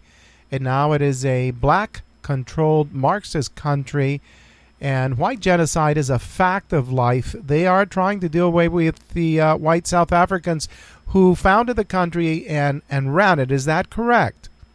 That is absolutely correct, Frank. Apart from torturing whites to death in a way as bad as Laura's story, and a lot worse than what they did to her son, they're not only doing that, they've now decided they're going to take away their land without compensation. Now, it doesn't mean just land, it means your home, your furniture, your car, your bank balance. They're going to take everything from the few remaining whites. You have to understand that there are approximately 70 million people living in South Africa, and that is without the illegals. They estimate another 30 million illegals. So you take a population of about 100 million people, of which 3.5 million are white. They are so hopelessly outnumbered that it's absolutely frightening. And these people are killing a farmer every 1.7 days. A farmer is killed, and that's only the farming population. That is not the urban population. And you were talking about 25 Americans are murdered per day by illegal aliens. Well, in South Africa, the government admits to 52 murders a day. Now, you have to understand that South Africa is 1.5 times the size of Texas. So we're not talking about a country the size of the USA, a country the size of Texas. And in that country, the government admits to 52 murders a day. But Interpol says it's more than likely double that number. So if you take 100 murders, that's black and white, that is not just white people being murdered, otherwise we would have been gone from there by now. That is a huge number of people murdered every day in a country the size of Texas. And these people are not just drive-by shootings or a crime of chance. They are planned carefully and instigated by our government, who sing songs about killing the white people and driving them into the sea. And now they have said, it was the anniversary this week of the day that Jan van Riebeeck landed at the Cape in 1652 to found a refreshment station for passing ships. And on that day, our friend Julius Malema, who, for those who don't know him, he's a young firebrand politician in South Africa, who is the leader of the economic freedom fighters, virulently anti-white. He likes Castro. He went to visit Castro. He believes that and the way Venezuela and Zimbabwe are run is the way to run a country, and that everything should be nationalized. Everything should belong to the state. He stood up and said that you must take the land, and we will get the people you're trying to prevent you will get tired of shooting you. So just keep on invading the land and taking it from the people, because they'll get tired, and the land has to be yours, because you are nothing without land. But what he is not telling you is that the figure that they're putting out is that whites own 72% of the land in South Africa, which is an absolute downright lie. A survey was done, and whites, although they're only 8% of the population or less, they do own 22% of the land, but the majority of the land in South Africa is owned by the state. And so why is the state saying we are going to have to take the land from the whites in order to give every black person some land of their own? If the state owns the majority of the land, why are they not giving land to their people? And what are they doing with the 4,000 farms that they have already taken from white people? And this is only some of them, but have never given back to the blacks who claimed them. Those 4,000 farms are now state-controlled, an absolute wreck. Nothing grows on them. Nobody lives there. But the state is still, because of the elections coming up next year, revving up hatred against the whites and blaming them for everything. So Malema stood up and said that on this day in 1652 our troubles began, because Jan van Riebeeck came to this country with his Western ideas, and he said that whites don't own anything, so just because blacks don't own anything. So just because we don't have a title deed to the land that we were living on when he landed here, they took it from us by the barrel of a gun. Well, no, that is absolutely not true, because there were no blacks in South Africa until 150 years after Jan van Riebeeck landed there. So the land belongs to the original peoples of South Africa, who are the Khoisan, known to most people outside of South Africa as Bushmen. They are the only people that van Riebeeck encountered until 150 years after they landed. So they are the people who own the land, but they are not recognized in South Africa even as people, because the government doesn't want to give them the rights of the original people of South Africa. And so if they don't recognize them, they don't have to give them anything. So I fear that this whole story now, with them having deposed the President Zuma, about 6 weeks or so ago, and put in Cyril Ramaphosa in his place, and now we're leading up to the elections, I do believe that we're going to undergo a bloodbath like we did leading up to the Nelson Mandela election in 1994. 21,000 people were killed. Black-on-black murders leading up to that election, because there was a struggle between the Inkatha Freedom Party, which is mainly the Zulus, and the ANC, which is a communist regime, about who was going to have eventual power over the country. And the ANC won. But my fear is that this election, being so hotly contested, and Zuma having when he was elected president, there were 800 charges of fraud and corruption and rape, all kinds of charges against him, which were swept under the rug. Well, a couple of weeks after he was deposed, a lot of those charges were reinstated. And this week he had his first day in court, and of course the court case was postponed until July, because he needs more time to prepare. He hasn't had enough time to prepare his story. However, the problem with that is there were hundreds of his supporters outside the court, chanting and shouting and singing, and saying that they believe in him 100%. and this is some white plot, political maneuver to discredit him, because he really is a really good man. The problem with this is that his house that he built with taxpayer money, millions, hundreds of millions of rands were spent on his house at Nkandla. That house, if this court case goes through and he's found guilty, will be taken away from him, and the country's going to catch fire.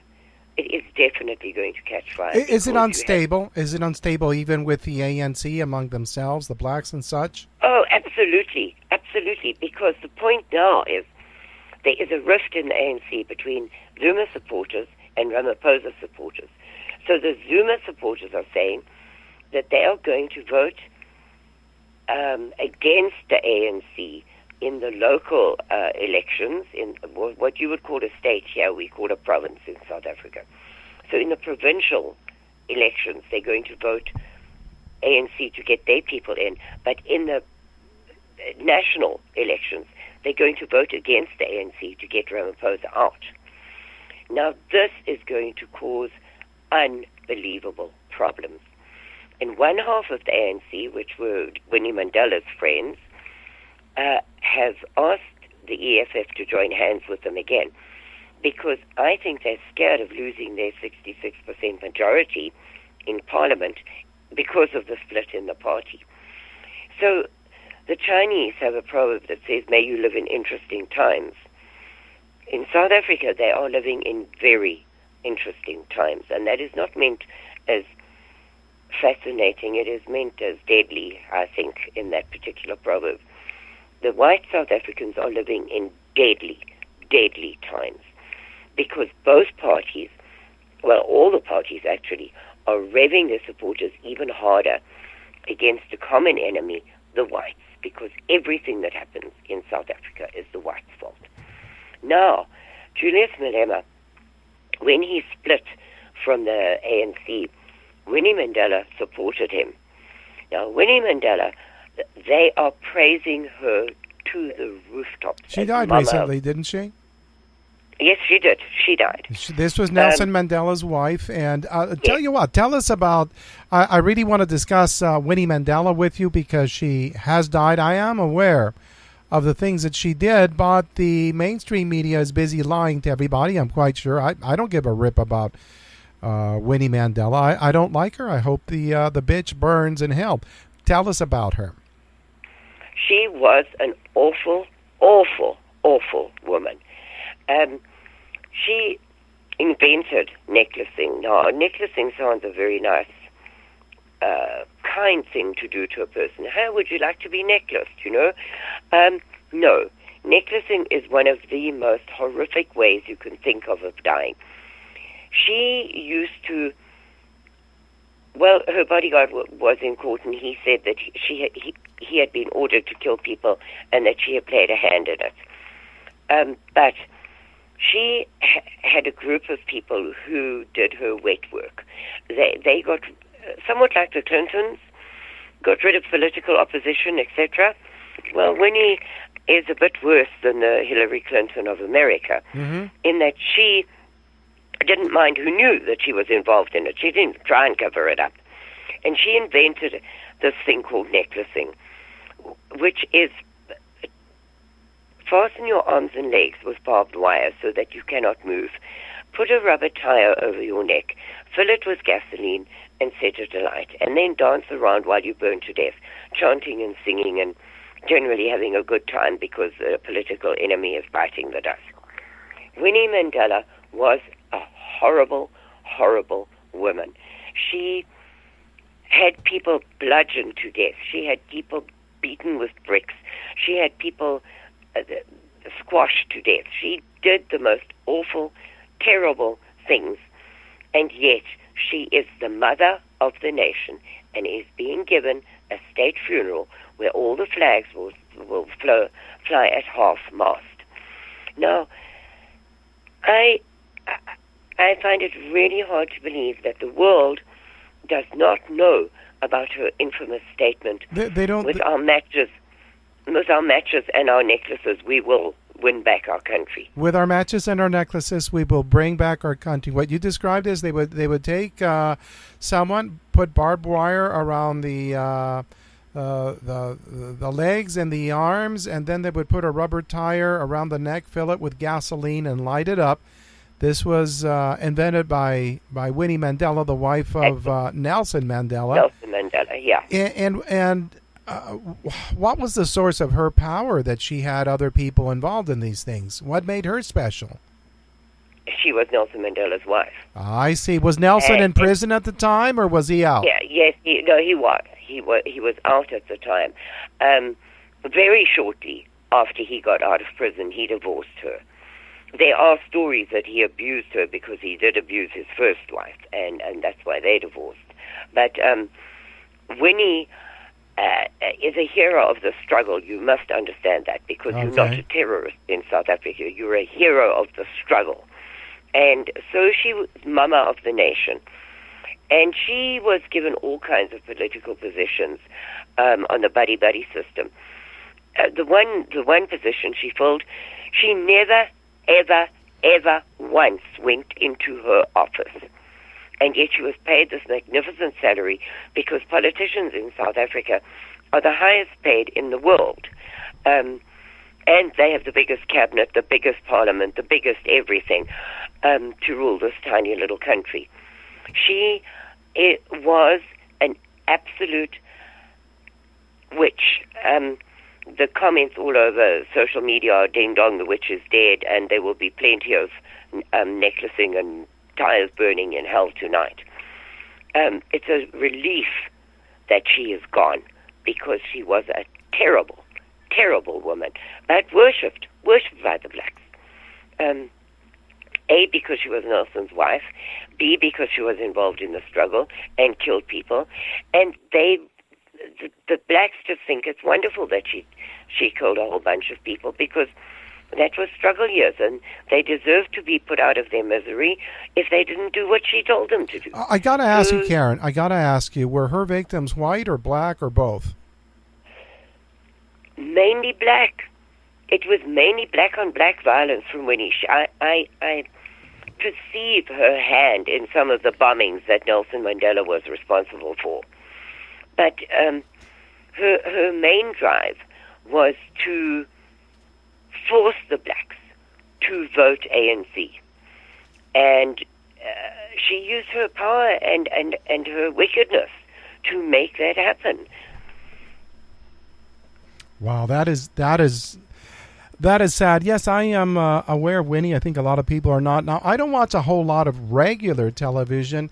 Have you seen anything in honor of Winnie? I haven't even seen magazines. If she's going to grace the cover of some magazine, and she will be proclaimed to be, Saint Winnie. I haven't seen that here in South Africa, yes, and I'm quite sure that dignitaries from all over the world will go to South Africa for her funeral to pay their respects.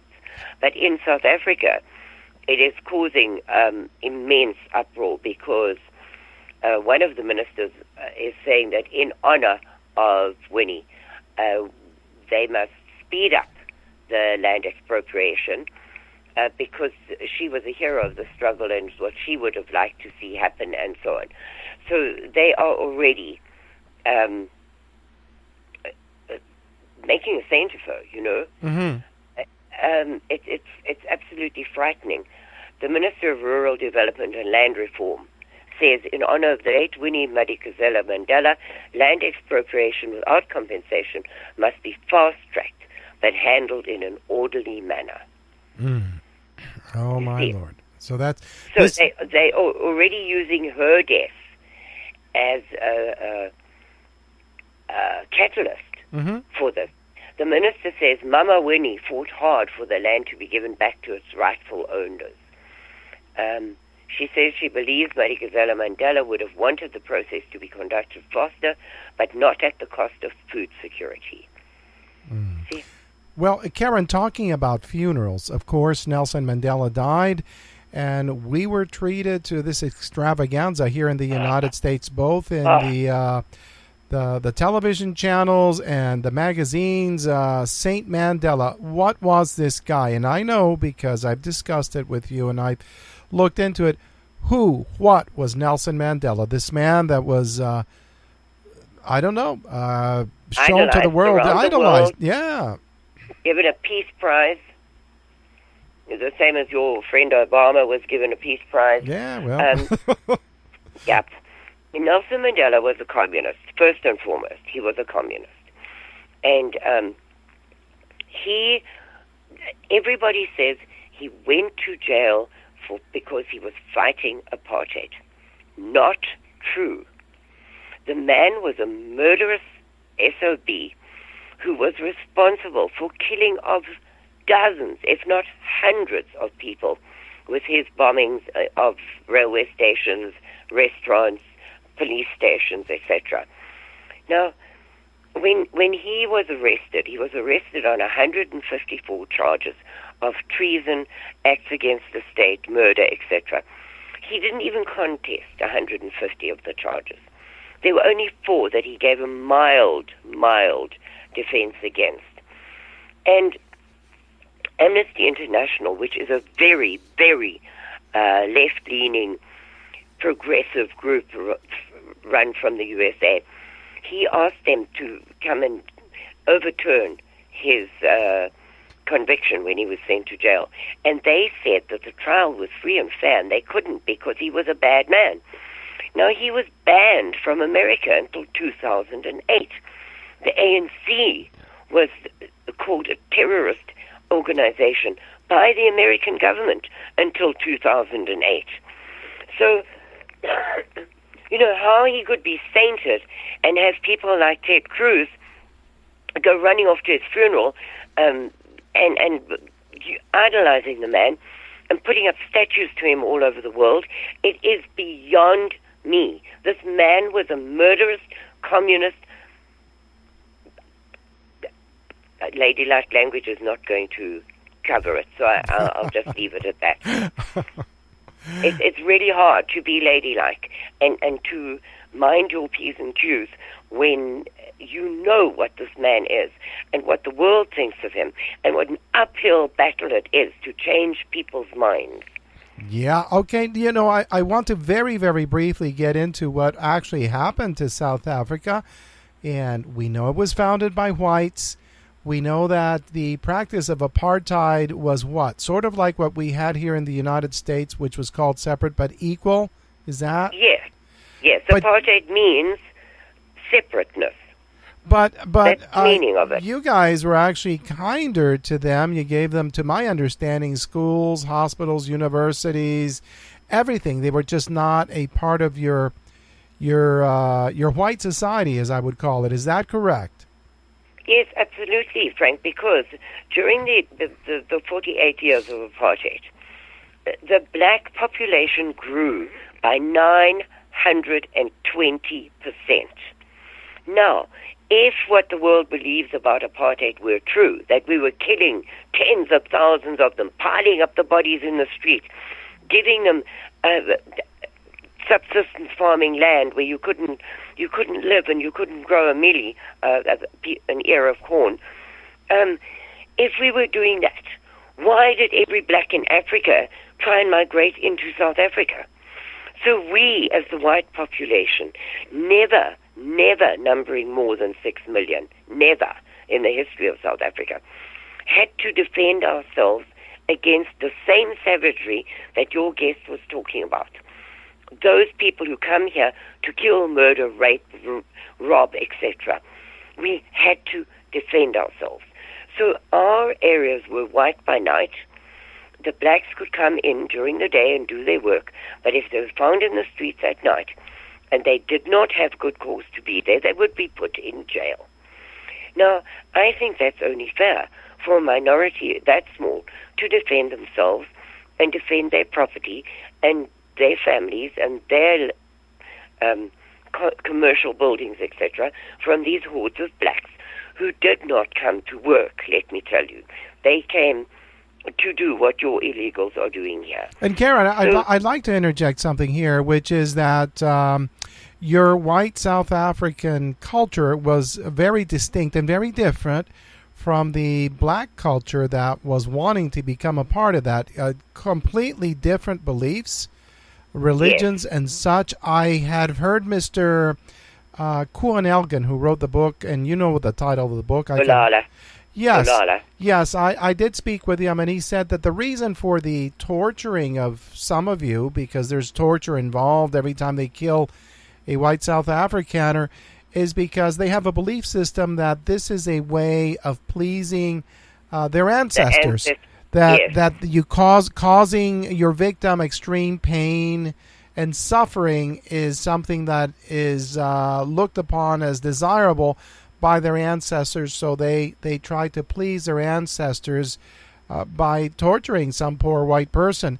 And of course, these are beliefs that are part of a particular culture, completely incompatible with what you have, but the world descended upon you because they didn't like that there was this separateness. The world didn't like it, not taking into account the practicalities of it, which are today evident, aren't they? Absolutely. Look at Europe. Look at Europe. Never mind South Africa. Look at these black hordes invading Europe. Europe is gone. It's finished. It will never be the same again. So they are now feeling what we have been feeling for 100 years. The threat of these black, violent people who have nothing in common with us. Nothing. They worship their ancestors. They go to the witch doctor. They get muti made from, which is a potion, a voodoo potion type thing, made from body parts. I mean, if you can make a muti out of a body part of a white person, it is super strong. And so it'll cure all ills, the length of your penis, your sex problems, your financial problems, your everything. It will cure everything as long as you've got some white people body parts in it. So these people are still... White people body parts? Yes. Yes. Okay. They make that muti so strong it will work for anything. And so there is South Africa is the hub of people trading of the entire world. It's the beginning point of it. You know, slavery started in Africa. Are you talking about human trafficking? What we know as yes. Yeah, okay. Yes. South Africa is one of the hubs of human trafficking. Sexual slavery? Well, they sell them into brothels. They sell them into all kinds of places. I don't know about so much. I don't know what they do with slaves. Do they sell them as slaves? I don't think so. They mainly sell them as sex workers, as far as I know. I see. But then again, they get sold to, as far as I understand it, to satanic cults to be used in sacrifices. And, I mean, the whole thing is crazy. So in South Africa, you don't let go of your child for 1 second because it will be stolen, either to cure AIDS, because raping a white baby cures AIDS, according to the witch doctors, or for body parts for muti, or to be sold to the sex trade. So your children are not allowed to play outside of the house, not even in your own yard, which is protected by 8-foot walls if you have the money. That's unbelievable. That's an unbelievable lifestyle, and I've been looking at this for quite some time. Look, I want to ask you about Julius Malema and what is known of him, and I know that you did speak of him briefly. I when I was writing up the script for the show today, I noticed that Malema sounds a lot like Mandela. Is that his real name, or is this something that he invented? No, as far as we know, it is his real name. Okay, we know that he's... Yeah, go ahead, Hannah. I'm sorry. Go ahead. This Boyke, Malema, do you know that his highest mark at school was an F for woodwork? That was... And then, last year, he got a university degree. Now, you tell me how is that possible? He studied for a year and came away with honors in a university degree when he failed everything at school. I mean, the corruption and craziness is too much. Are you still watching your South African Parliament or whatever it is on YouTube or whatever is available? Oh, my goodness. Oh, my goodness. Have you seen them throwing chairs and punches? And I mean, when my husband, I can't use the words that they use, but I'll do my best to explain it to you. When my husband you can if you like to. I don't care. I'm for freedom of speech, and particularly this is not... I'm reporting. I'm not using it myself. All right. Okay. Yes, reporting it. But we would like to know what is said. So whatever profane words you may use here, it's not because not you're mine. abusing anything. We must know what is said. So what are they saying? So, when my husband arrived in South Africa, our TV programs are really crappy. So the one morning we were watching Parliament because you have a live feed from Parliament. Well, from that day on, we watched it every day. It was a comedy show of comedy shows, let me tell you. So on the very first day, the one guy stands up and he says, "Why you tell me fuck, you fucking fuck? I tell you fuck first." Now this is in Parliament.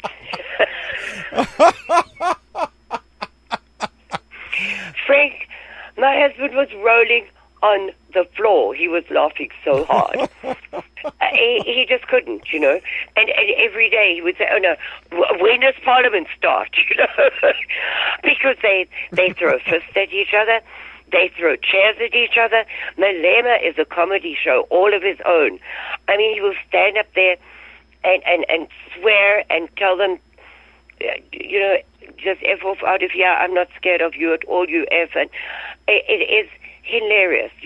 But this is how the country is run. Ooh. These are the people who are running the country. Yes. Okay, do you expect that this is the year that everything gets turned upside down for the last time in South Africa? I think it's the last time for the whites. Because I read an article, an opinion piece by a friend of mine who is the National Conservative Party in South Africa, a very small white party, newly founded that don't have a voice in Parliament yet. And he was listening to Malema's speech that I was just telling you about, where he said that our troubles began when Jan van Riebeeck landed, and you must just keep on taking the land. And he said he listened to it about 6 times very carefully. And Malema has laid out there exactly everything is going to be nationalized, everything is going to be belong to the state by force, and he believes, as do I, that Malema is going to be president of South Africa. Maybe not this election, but definitely the next one. How often do you have presidential elections? Supposedly every 5 years. Okay. But, you know, they can change that. African dictators just change it and make themselves president for life. And I think that was what Zuma was trying to do. And I think that was part of why the ANC deposed him. They wanted to put his ex-wife, and Nkosazana Dlamini Zuma, they wanted to put her in as president. But another faction won the day and put Ramaphosa in. Now, Ramaphosa is a very dangerous man because he is educated. He is a businessman. He is a very dangerous man. But the whites, well, the whole of South Africa took a sigh of relief because Zuma was gone. Because there was this whole Zuma must fall movement going on before he was deposed. Everybody thought, Ramaphosa is an educated, reasonable man, everything will be fine. Ramaphosa himself is an absolute damn crook. He's been a sidekick of Mandela and Zuma for many, many years. When in 1994, when the ANC came into power, he was practically a pauper. He is now one of the richest men in Africa. Yeah, he's worth $300 or $400 million, I hear. There you go. Do you think he earned that by being a good guy? Nope. And within hours of taking the post, he was talking about taking the land without compensation. So this man is very dangerous.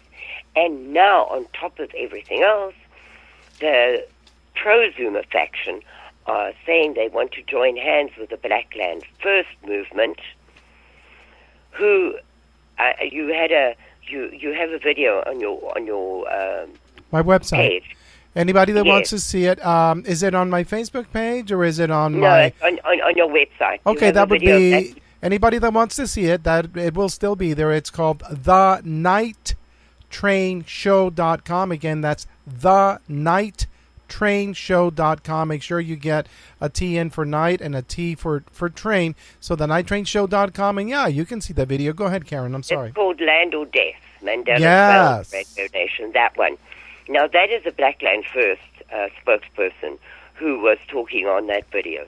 Now, they are very, very dangerous people. Now, the leader of Black Land First is not even a South African. There is some talk about whether Malema is even a South African, but I don't want to go into that too much because I haven't researched it enough and I don't know whether it's true. But the Black Land First leader is not even a South African. He's a Mozambican. And he is leading this. It's very like your Black Lives Matter group who are out to terrorize white people. That's their entire reason for being. So if they join hands with the pro-Zuma group and Malema joins hands with the anti-Zuma group, there is going to be hellfire raining down in South Africa, more than there is at present, although that is hard to believe. Because this year, 2 weekends ago, they burnt down 3 schools. This year, they have burnt over 3,000 railway coaches. And now they'll be burning more and burning railway stations because there aren't enough railway coaches on the commuter trains, so they can't get to work. An Easter weekend, which, as an American, you wouldn't understand Easter weekend. In South Africa, Easter weekend is a 4-day weekend where everybody who's got 2 cents to rub together goes to the coast over the weekend. So there are millions of cars on the road between the Transvaal and Natal, which is the warm coast. And so on the Monday, when everybody's coming home, they did a strike, nobody knows why, on one of the main roads at a toll road, and burnt trucks and robbed trucks and burnt tires and put rocks in the road and threw rocks through windscreens, etc., etc., which gave an 8-hour delay to literally millions of people trying to get home in time for work the next day. Oh, gosh. So, these people are impossible. They're impossible.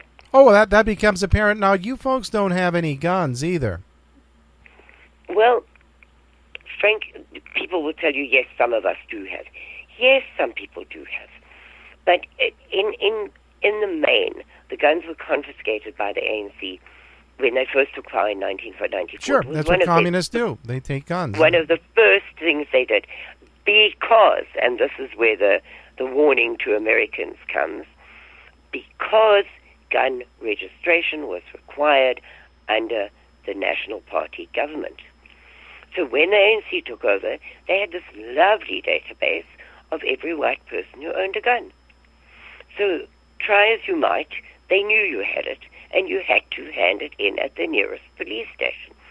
Telling you that, you had to apply for a new license under the new government. And when you got that license, you would get your gun back. Well, that was a joke, like everything else has been a joke. So those guns have been sold, they've been stolen, they've been rented out to criminals by the day, etc. And the majority of South Africans do not have their firearms back. So no, we were disarmed. And Karen, as all communists do, they do take weapons first. And here in the United States, there's a tremendous push to seize weapons from everybody. And, of course, the Founding Fathers, the Second Amendment was put together. This is what allows us to have weapons because they understood that from time to time it may be necessary for the citizenry to fight its own government, which is where you guys are at. And the world has turned its back on you. I understand that. So we're just trying to monitor and find out what's happening with you folks, and hopefully there can be an intervention before it gets even worse than what it is now. And but Frank, if your government that we white South Africans are so hopeful that your government is going to step in and help them. Your government does military drills with the South African Defence Force every year. Yep. Your government gives them $350 million a year, and that's only, I don't think that's the entire amount. No, there's more that they give South them, and Africa. this, of course, goes towards the genociding of whites, which is what that government is involved in. Exactly. So if they're doing that, why would they come to our aid? Why would they? Well, we're hoping that stop something the Chinese will happen. and the Russians. Oh. You would think it would be to stop the Chinese and the Russians taking over the riches of South Africa. Yeah, I think they should do it because United States government was part of that coalition that brought about that change to your country. So there's an inherent responsibility there. And you get rid of 30 million Mexicans and you have more than enough room for 3 million whites. 3 million white South Africans Yep, who that speak English, English and have a good work ethic. And are Christians. And I do understand that. Karin, I am running out of time and I have to move on, but I would ask for some closing words, please. Well, all I can say to your listeners, Frank, as I say to everybody, is please, if you don't believe what you've heard tonight, research it. Google farm murders in South Africa. And if you have a strong stomach, then look at the pictures. Just look at what these savages are doing to the white people who pay 98% of the taxes and keep that country running. Please look at it and then spread the word. Spread the word. Speak to your congressman. Write to the White House. Do anything you can to save this tiny minority of people in South Africa that are going to be wiped out. Wow. Karin Smith, you do South Africans right, and we Americans are proud of you too. Thank you, madam. We will speak soon. I want to know what's happening there, okay? Thank you, Frank. Good night. Thank you, lady. Bye-bye. Man, I'm telling you, it's boiling over there, and you're not allowed to know the truth of what's happening because, well, the media is very controlled in these United States, and that has become very apparent to all of us. Hey, talking about taking guns, there's this song that's out there that I think it's pretty funny. It's called "You'll Never Take My Guns." Here it goes.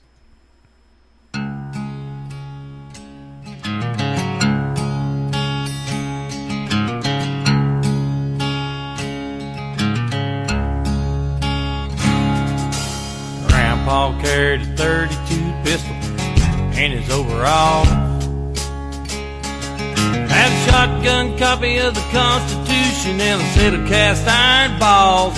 From generation to generation, handed down from father to son. I don't care what laws you pass, you can kiss my ass, you'll never take my gun. Born in the backwoods, raised in a cave, that's probably what you think. But don't you lie through your teeth, you liberal son of a bitch. You try to tell me your shit don't stink. You try to justify your reasons with everything under the sun. But you can't piss down my back, tell me it's raining. You'll never take my guns. You'll never take my guns. You wanna talk about some outlaws?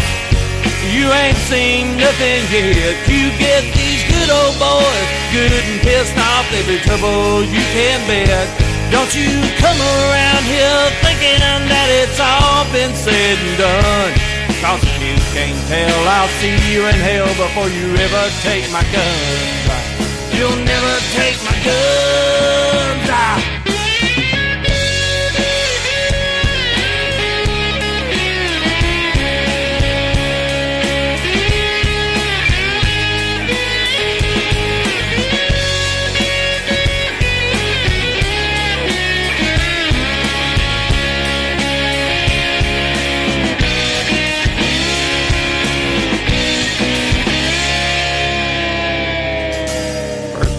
Thank the Lord Jesus for everything He's done for me. Amen.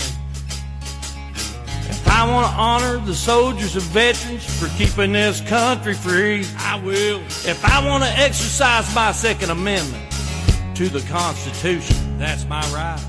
And with my last breath, I would offend it. You'll never take my guns.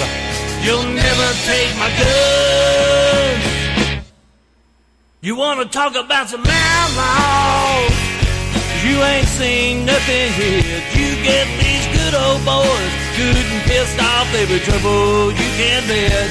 Don't you come around here thinking that it's all been said and done. Cause if you can't tell, I'll see you in hell before you ever take my gun. You'll never take my gun. I don't care what laws you pass, you can kiss my ass. You'll never. Damn it, I said you will never take my guns.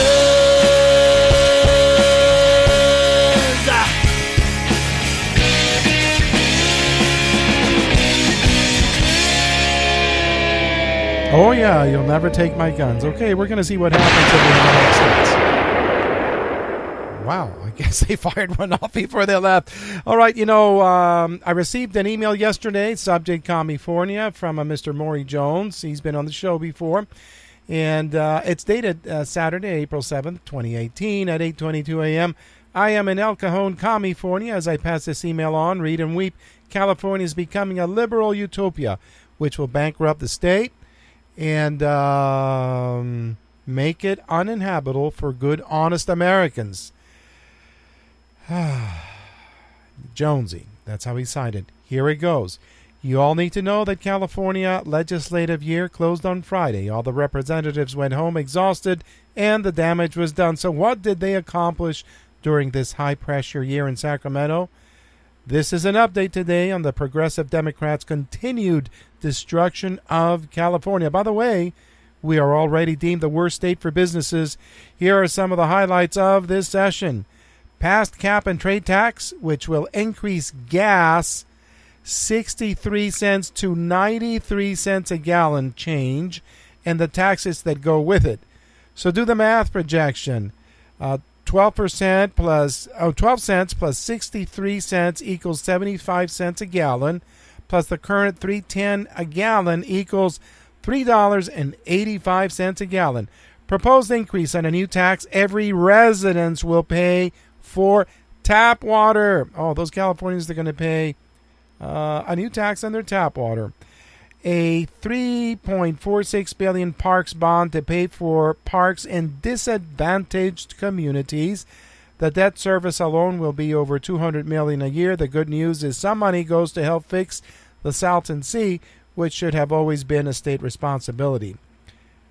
Law to release any lifer, a murderer, a rapist, a child molester, etc., who is 60 years old and has already spent 25 years in prison. Charles Manson would have qualified if he just waited a few months before dying. And the Melendez brothers that murdered their parents could be released in about 12 years. What about the victims? Victims? What victims? A new $50 charge on all residents living in a mobile home parks to address living condition enforcement in those parks. What the hell does that mean? As if having to live in a mobile home park isn't bad enough? Regressive tax on the poor? Okay, they have another law that requires Tesla, that's a electric car manufacturing company, to either unionize with the United Auto Workers Union or forfeit state incentives to buy their electric cars. Maybe political blackmail doesn't count as breaking any law. Unions are loving it. Watch our solar companies. They may be coming after you next. There's a secret about Democrats and unions. The unions are the ones that were taken over by the communists and then funded communists to run for positions in government. And our government has loads of communists in it. Just try and look up Trevor Loudon and his book, The Enemies Within, and Barack Obama, The Enemies Within. He exposes a lot of these folks in government. He's got I think 100 representatives are outright communists in the House alone. That's a body that has, I think, 435 people. So you've got, almost a fourth of them are communists? Do you wonder why things are happening as they are? And then in the Senate, I think they've got 20 known communists or such. Bernie Sanders is a communist. He ran for President of the United States. Hillary Lyndon, according to the late George, gosh, I wish I could remember his last name, very famous talk show host, old-timer, he said that she was a communist, and he was an investigative reporter. If I can remember George's last name, I'll bring it up. Putnam, George Putnam. Okay, there's another law to reduce from a felony to a misdemeanor the purposeful intent to transmit the AIDS virus to an unknowing partner. I'm sure the person who just acquired AIDS will be relieved to know that their partner will only be accused of a misdemeanor. Another law gives preferential treatment to prisoners convicted of serious crimes that are less than 25 years old because their brains are not mature enough to understand right from wrong. What? Any 8-year-old knows right from wrong. A bill to require our true sex to be omitted from driver's licenses. What? That's what the guy says. Free legal services for illegal immigrants, of course. And establish safe injection zones run by government to oversee people injecting heroin. Yep, all the above passed the California legislature and were signed by Governor Jerry Brown. You may consider forwarding this to so that all Californians can be proud of their elected officials. I left that place almost 8 years ago now, I think it is, and I have not looked back. Glad to be in Wyoming. Glad to roam the states when winter gets a little bit rough up there. California, no, I don't miss it. And it was very desirable real estate until it was ruined by the Republicans and the Democrats. That's right, the Republicans and the Democrats. With their favorite people, illegal aliens, mostly from Mexico. Yay! Congratulations, Republicans. Congratulations, Democrats. You haven't done a dang thing to help out the people of the United States. But, yep, we'll go to the polls and we will vote Republican or Democrat next time around, which means what? The United States is lost. All that creaking that you hear, it isn't your car. It's the United States breaking apart. Tell you what, I can't handle this anymore. I'm going to call Dave Gibson in just a little bit, and he is going to, well, you know, I refer to him as America's Undertaker. Every week he's got a story about somebody who's been killed by an illegal alien because our government won't do its job. I know what I'm saying, and I wonder when people are going to start killing politicians, and I think it's coming because they're getting us killed. When is the favor going to be returned? And no, I'm not advocating violence. It's just what human beings do when they're pissed off. You know, when you tax them out of their house and they're living underneath a bridge, when they won't leave you alone underneath the bridge, and when they try and regulate everything that you do so that you're going out of your mind trying to comply. At some point in time, people get downright feral and rabid, and they go and they do things. So what do we got here? I Know You Won't Let Me Down is the name of this song, and I hope it cools you down. Keep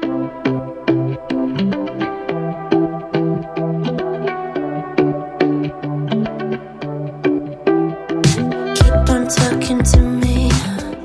Don't you leave me by myself.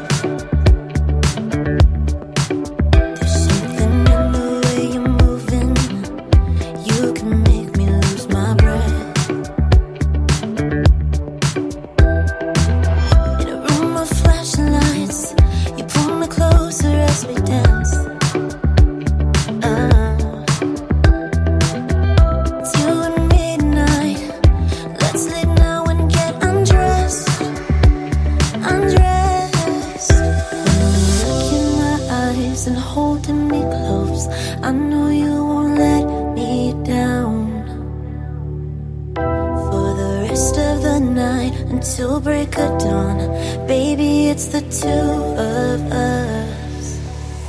I know you won't let me down.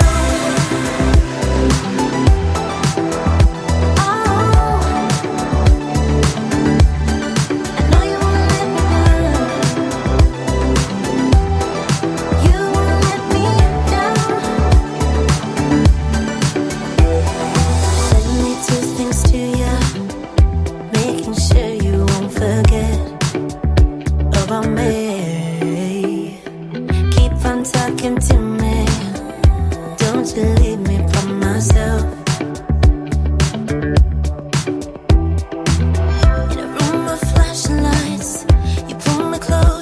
we dance, as we dance, till midnight. You know we could get undressed, undressed. Look in my eyes and holding me close. I know you won't let me down. For the rest of the night until break of dawn, baby, it's the two of us. I know you won't let me down.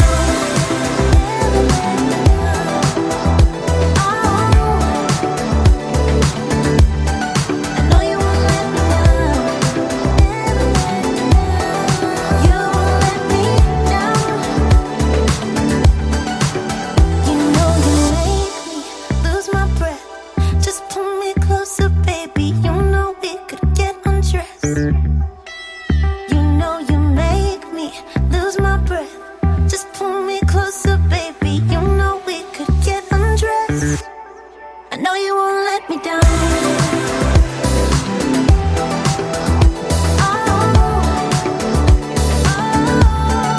know you won't let me down. You won't let me down.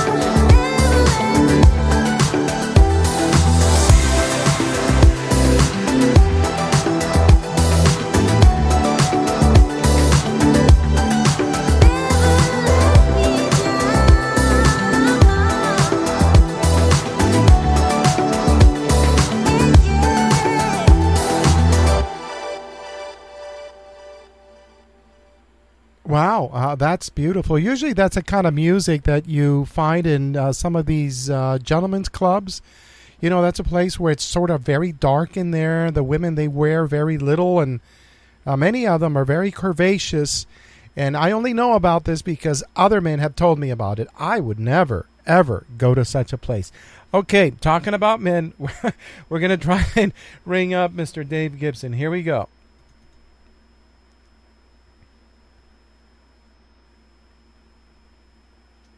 Somehow, yes. Hello. Mr. Gibson, welcome to the show. How are you, sir? Frank, I was curious with your last comments there. I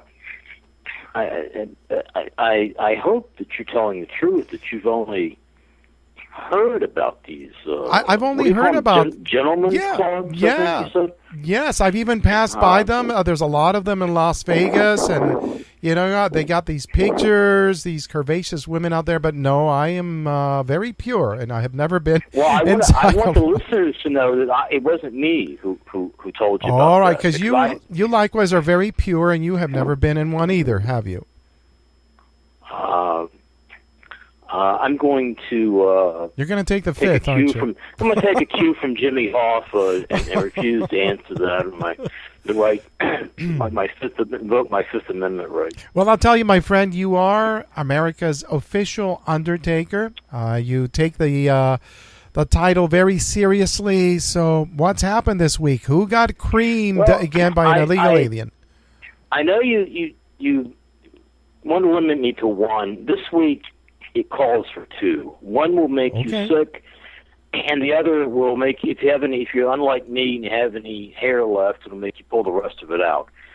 So the first one comes from the beleaguered state of North Carolina. This happened in Raleigh this week.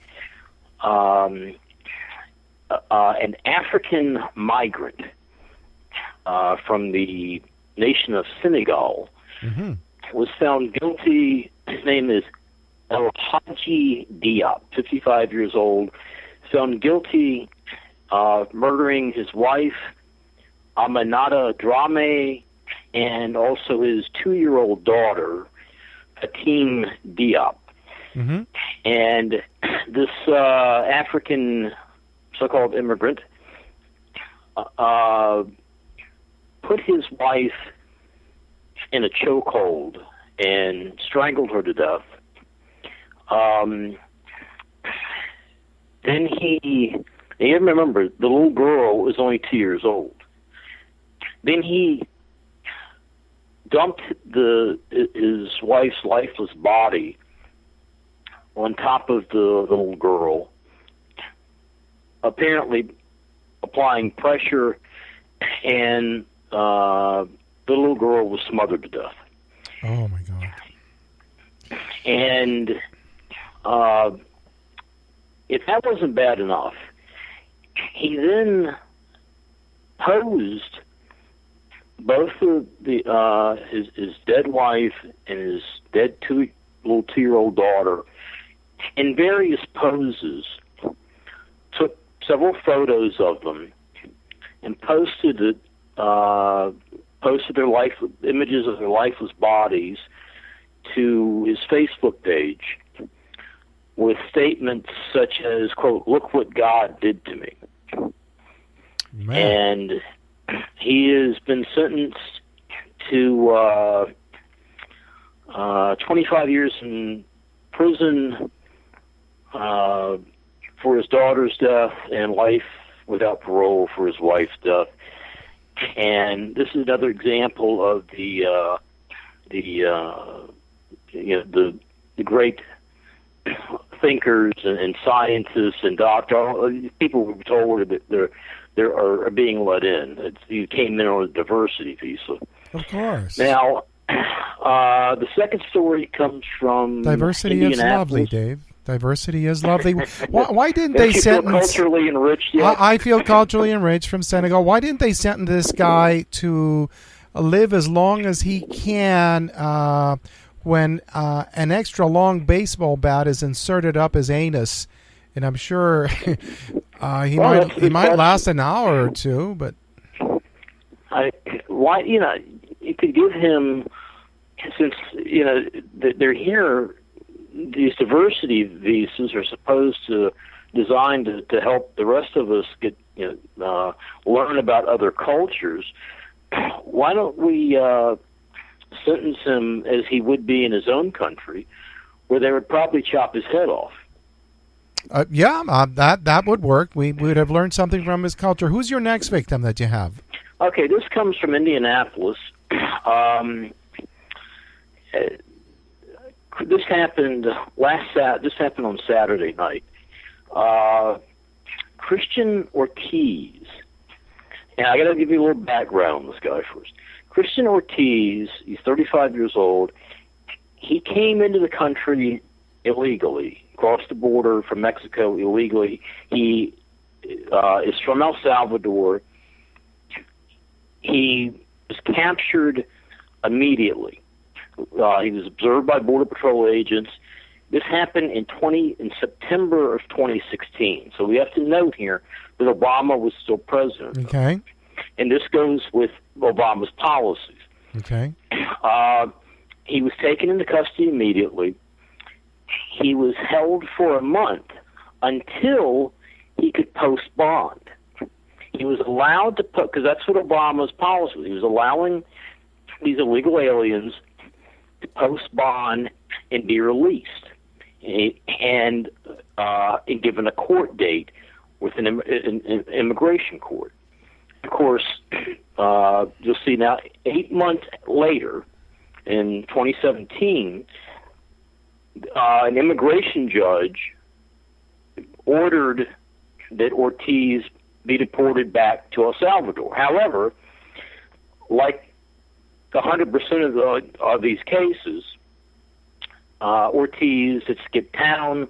Authorities couldn't find him, and he missed his court date.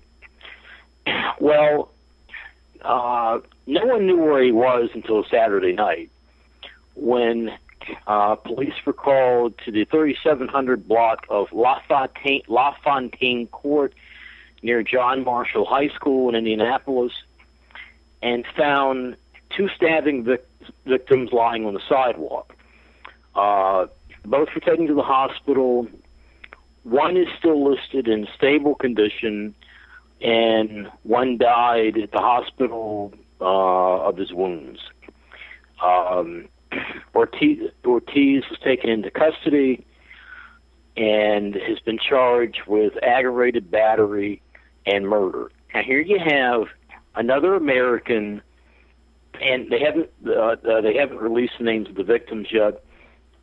I don't know if, and they haven't the case is still under investigation. I don't know if it was he tried to rob these two guys or if it was done randomly or whatever. But anyway, you have another American murdered because as the direct result of Barack Hussein Obama's policy towards illegal aliens, releasing them in the country.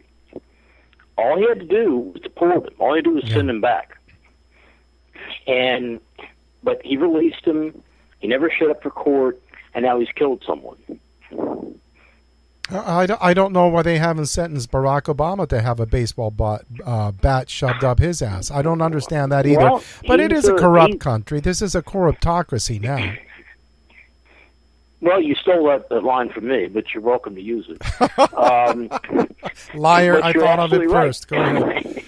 But, look, Obama and Bush before him and Clinton before him, yeah, he is guilty, all those guys are guilty of aiding and abetting. They are.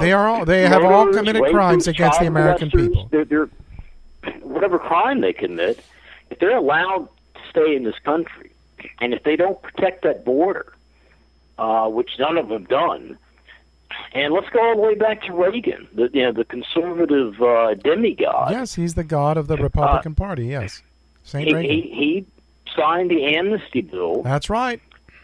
With no enforcement attached to it, and which not only amnestied more than 3 million. He's supposed to give amnesty to 1 million. It ended up being more than 3 million. And not just that. I mean, that aside was bad enough. But the real troublesome effect it had, the disastrous effect that Reagan's amnesty had on this country, is that it encouraged the rest of the third world to enter this country illegally. Exactly, look, but he was sorry. If you can get here, you can stay. He did say he was sorry. I talked to his son, Michael Reagan. This is the truth, because Michael Reagan had or has a call-in show, and I called in, and I asked him, why did your dad do that? And he said, well, Dad was sorry. Well, nobody's sorrier than everybody else in America. That doesn't do us any good. Tell no. Sabine Durden that he was sorry. Tell Laura Wilkerson he's sorry. I know, and she was on tonight. God bless her. Good. Wonderful lady. All those women are great American women, not because of their tragedies, but because of the way that they have stepped up and made themselves known to everybody. And Donald Trump, he did give them. It isn't that Donald Trump gave them an opportunity. They were the ones that gave him an opportunity to become president of the United States by being there with him. I want to change the conversation now. I want to go to this action of placing the National Guard on the border. American government, as usual, is at war with itself over this issue. Most of them, I believe, not wanting to have this thing done because, hey, why protect American citizens from whomever might be crossing that border? Just keep it anonymous. Let them all come in. Is this real, or do you think this is a farce? Well, those people on the left, I can tell you right now, if you're listening, you have nothing to worry about. I've been doing, I've got some hard numbers for you here, looking into this thing, and I've got a memo in front of me that James Mattis sent out, the Department of Defense sent out, and I can tell you what this is going to be. And we've been told that they're sending up to, this is from a quote, up to 4,000 National Guard personnel to support Department of Homeland Security Southern Border Security Mission while under the command and control, this is very important, of the respective governors. That's right. So in other words, the Border Patrol, the National Guard troops, if they show up, they're along the California border with Mexico, will be under the command of Jerry Brown. And he might not necessarily known for his No, Jerry Brown may actually ask his people to let them in and to help them come in. I don't put it past him in order to thumb his nose at Donald Trump. Go ahead. And here's the latest. Now, of course, the federal government is going to be reimbursing the respective states for the deployments, but they are not. Like I said, they're going to be under the control of each individual governor. Now, this just came out today in Los Angeles Times. In California, the federal request for troops is still being reviewed, but no California National Guard troops have been sent to the borders yet. This is from a spokesman for Governor Jerry Brown. Now, he may not even participate in it, or he may, like you said, send them down there to welcome them. Yeah. And here's what you got to remember: we're sending 250 initially. Now, they're not going to be allowed to carry out. This is the memo from James Mattis. They're not going to be allowed to carry out any law enforcement duties. They're not going to be allowed to, which means stopping illegal aliens. They're not going to be allowed to have any interaction with the illegal aliens, which means they're not going to be even allowed to be in charge of their detention or man the detention centers. That's still going to be done by Border Patrol. What they will be able to do, and here's the other thing, they're not going to be armed. What? Unless they're not going to be allowed to be armed. Oh, you know what? I expected something let me different. Finish. There's more to this. There's more. It's just right from the Defense Department memo. They're not going to be allowed to be armed unless the Department of Homeland Security says it's necessary for their self-defense, which means they're not going to be armed. And so they're going to be doing the same thing that they were doing when Bush sent them down there in 2006. They're going to be doing oil changes and data entry and cleaning toilets and wow, I feel safer already. I do. I feel. Well, here's safer. the thing you got to remember: we're not. He's talking about sending 4,000 down there. Yeah. Well, that's not it. Here's the thing: there are not going to be 4,000 troops down there, or even 2,000 at one time. Now, and I looked this up. I wrote about this quite extensively when it happened. In 2006, Bush sent 6,400 National Guard troops to the border. However, that 6,400 was, the way he counted that, which is the same way Trump is counting this now, is that was the total number that was deployed during that mission. And he, of course, those troops were being rotated in and out, and so there was never more than a few hundred National Guard troops on that border at any one time. And what I imagine is going to happen here is it's the same thing. They're going to be deployed for maybe up to 30 days, the longest, and they're sent home. Now they may this only goes through September 30th of this year. That's the other thing. And that's all Trump is authorized for. There's a set time limit. And so there that's the total.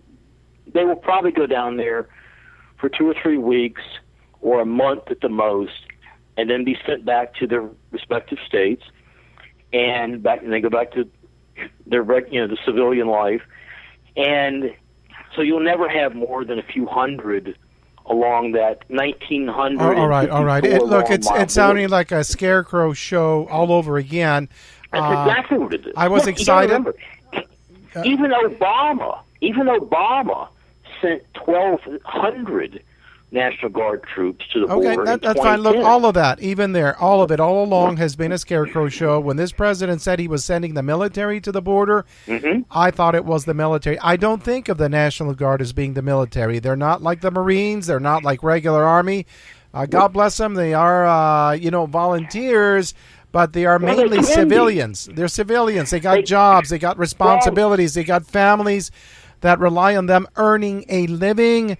So, I know that whole story about posse comitatus, and you can't use the armed forces to do law enforcement. But what happened when they wanted to bring about integration? They forced integration. The 101st Airborne landed in Little Rock. Yeah, so they don't talk about that. So they forced the American people into an integration between the races that was not desirable. They didn't even get to vote on them.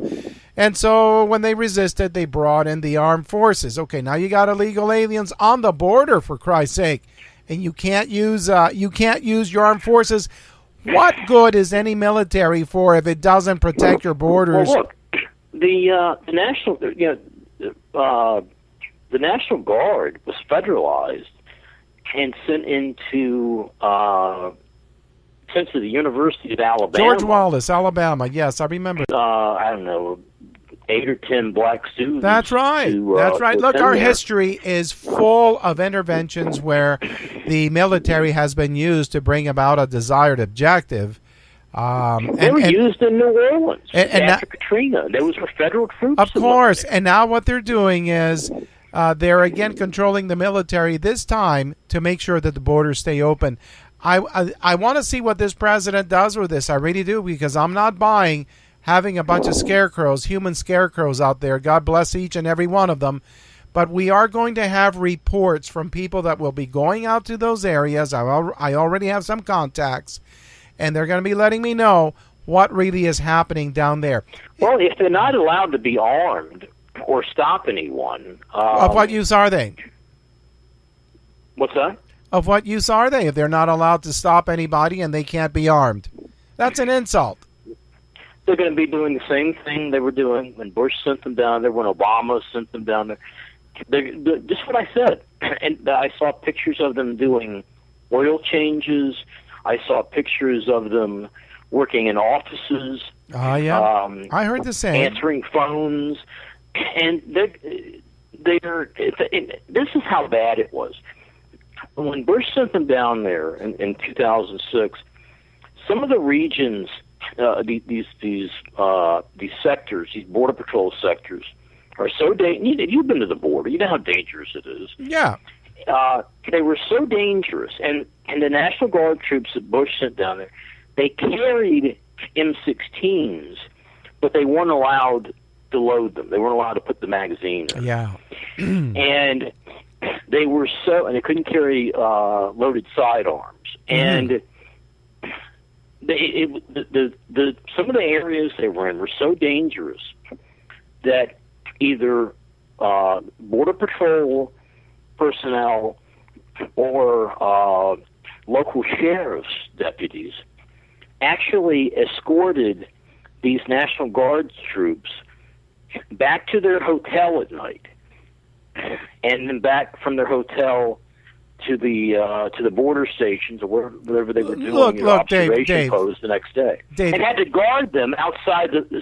Had to position sheriff's deputies in the parking lots of these hotels because it's such a dangerous border area. All right, so our government and our president at the time were out to deceive the American people. The question is that what this president is also trying to do? Because really, if you go to certain parts of the United States, there is no doubt that it has been invaded. Look at California. Look at Douglas, Arizona, where I was warned off by a police officer not to go there because the drug cartel guys have heavier weapons than what he even has, so I wouldn't last in Douglas, Arizona, which is part of the United States, which means it's controlled by the cartels. So this is an invasion, and it's being treated in a different way. How much time do you give this before the truth of it comes out one way or the other? A week, 2 weeks? Well, I mean, this is the truth right now. When people It all depends on how the press covers it. Oh, you can't trust the press. The lion media, as they say. I know you, but it depends on how the press covers it. And look, here's the thing. This to me, it's obvious that it's window dressing. Trump is taking a lot of heat right now from people like us, people who voted for him, from people like Sabine Durden, and these moms who of course, all these angel moms and dads that Trump stood on stage with. This was so infuriating. Stood on stage with over and over and over again, took photos with, and promised them that things were going to change. They were going to have mass deportations. We were going to actually guard the border, which still hasn't been done. Neither one's been done, and no DACA. Well, it was a couple months ago, he was talking about he's signing a bill of love for the DACA recipients. I know. And granting amnesty to them. Yeah. And he's been taking a hell of a lot of heat from people like us who supported him. Now, there are still those out there who want to support this guy. And look, I'm not married to any one party. No, me neither. I can't stand. I know both parties are useless, and I'm not going to bow down and worship Donald Trump just because he's Donald Trump and he has an R after his name. And candidate Trump seemed like a great guy. He was a wonderful fella. Problem, but candidate Trump has left the building, and I'm seeing absolutely no. The only thing different between Trump and Obama so far on the issue of illegal immigration is their rhetoric is different. Yeah. And I don't believe that Trump, at least I haven't heard that Trump is sending charter flights to pick up illegal aliens and bring them here from El Salvador and Honduras and Nicaragua. Like Obama did, yeah. The way Obama did. And I don't think he's as bad as George W. Bush either, but I'm not seeing what I expected. It ain't happening, and I'm not going to lie to myself or anybody else. The press paints him as this nationalistic, right-wing... white Nazi. Ruling... white supremacist. He was only half as mean, half as nationalistic as the press paints. We need a nationalist right now. Well, we do indeed need a nationalist.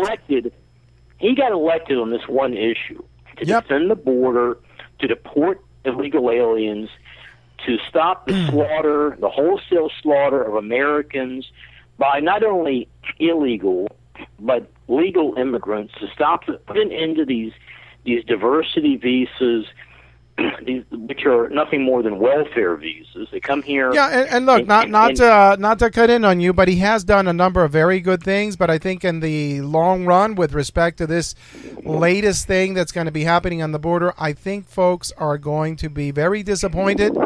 And I don't think anything great is going to happen for interior enforcement either. That brings us to men in these United States having to right the wrong because their family members and their countrymen are being murdered. And there's got to be a stop to it. Wait a minute. And it ain't going to be fixed by voting Republican and Democrat. We've done it for years now, and we always get screwed. So something different is going to have to happen. And it does not involve voting. Go ahead. Now, President Eisenhower, back in the early 50s, dealt with this problem more decisively, more effectively than any president before or since has. And because he actually meant it. He wanted to do something about it. He hired another general he put in charge. His name was... called him General Jumping Jack. His name was Jack Swing. He put him in charge of this operation, Operation Wetback, and he used the military to do it. He used law enforcement. He used some of the Border Patrol, but he used I know. I'm familiar with it. Military. He deported more than 1 million illegal aliens. Yes. Back in the early 1950s. Yes. Using World War II technology. I mean, clipboards. I know, but you know what, Dave? Forgive me for computers. interrupting you, but it's a different country, a different time, and our government has been endeavoring Of course it is. to make America Mexico again for the longest time. Look, we got to wrap it up because I got to go. I'm running out of time. A quick wrap up from your end, please. I'm sorry to report this, but this is the truth. And this is sending these National Guard troops down there, a few hundred at a time. They're not going to be allowed to be armed. They're not going to be allowed to stop anyone. It appears to be exactly what George Bush did. I'm just wondering if Trump phoned President Pena and asked him if it was okay and reassured him that they weren't really going to be allowed to do anything the way Bush did with Vicente Fox in 2006 before he announced the National Guard deployment. Yes. It's a joke. We have been sold again. It's the old Who song. Meet the new boss, same as the old boss. Same as the old boss. And Dave, I got to go. Thank you. Thank you so much again, sir. Thank you, Frank. Bye-bye. Well, there you go. You heard it from Dave Gibson. He is an investigative reporter. Very smart fellow. Sorry, guys. It looks like we're going to get screwed again, and we're going to have a discussion amongst us, the American people, as to what to do about this because we are living in a corruptocracy. Republican, Democrat, we've relied on all this for many, many a year, and the problem has gotten worse. Really, America is becoming Mexico again.